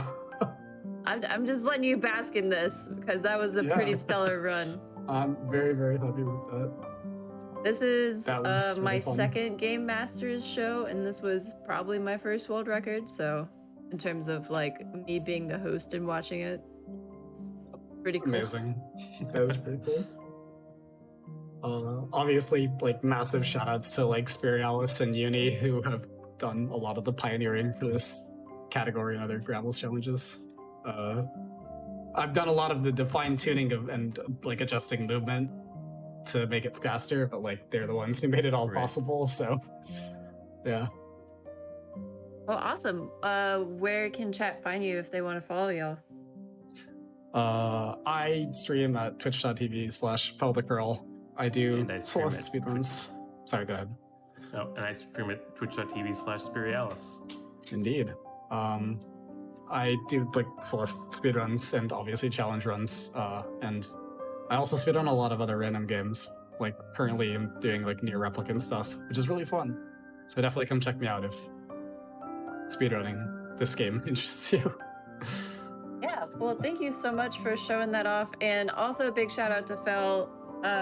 They were a big part of getting this crew together. So thank you so much for helping me organize tonight. It was super fun to show off so many amazing things about Celeste that I had no idea. As someone who's really only seen vanilla runs, this was really big for me to see.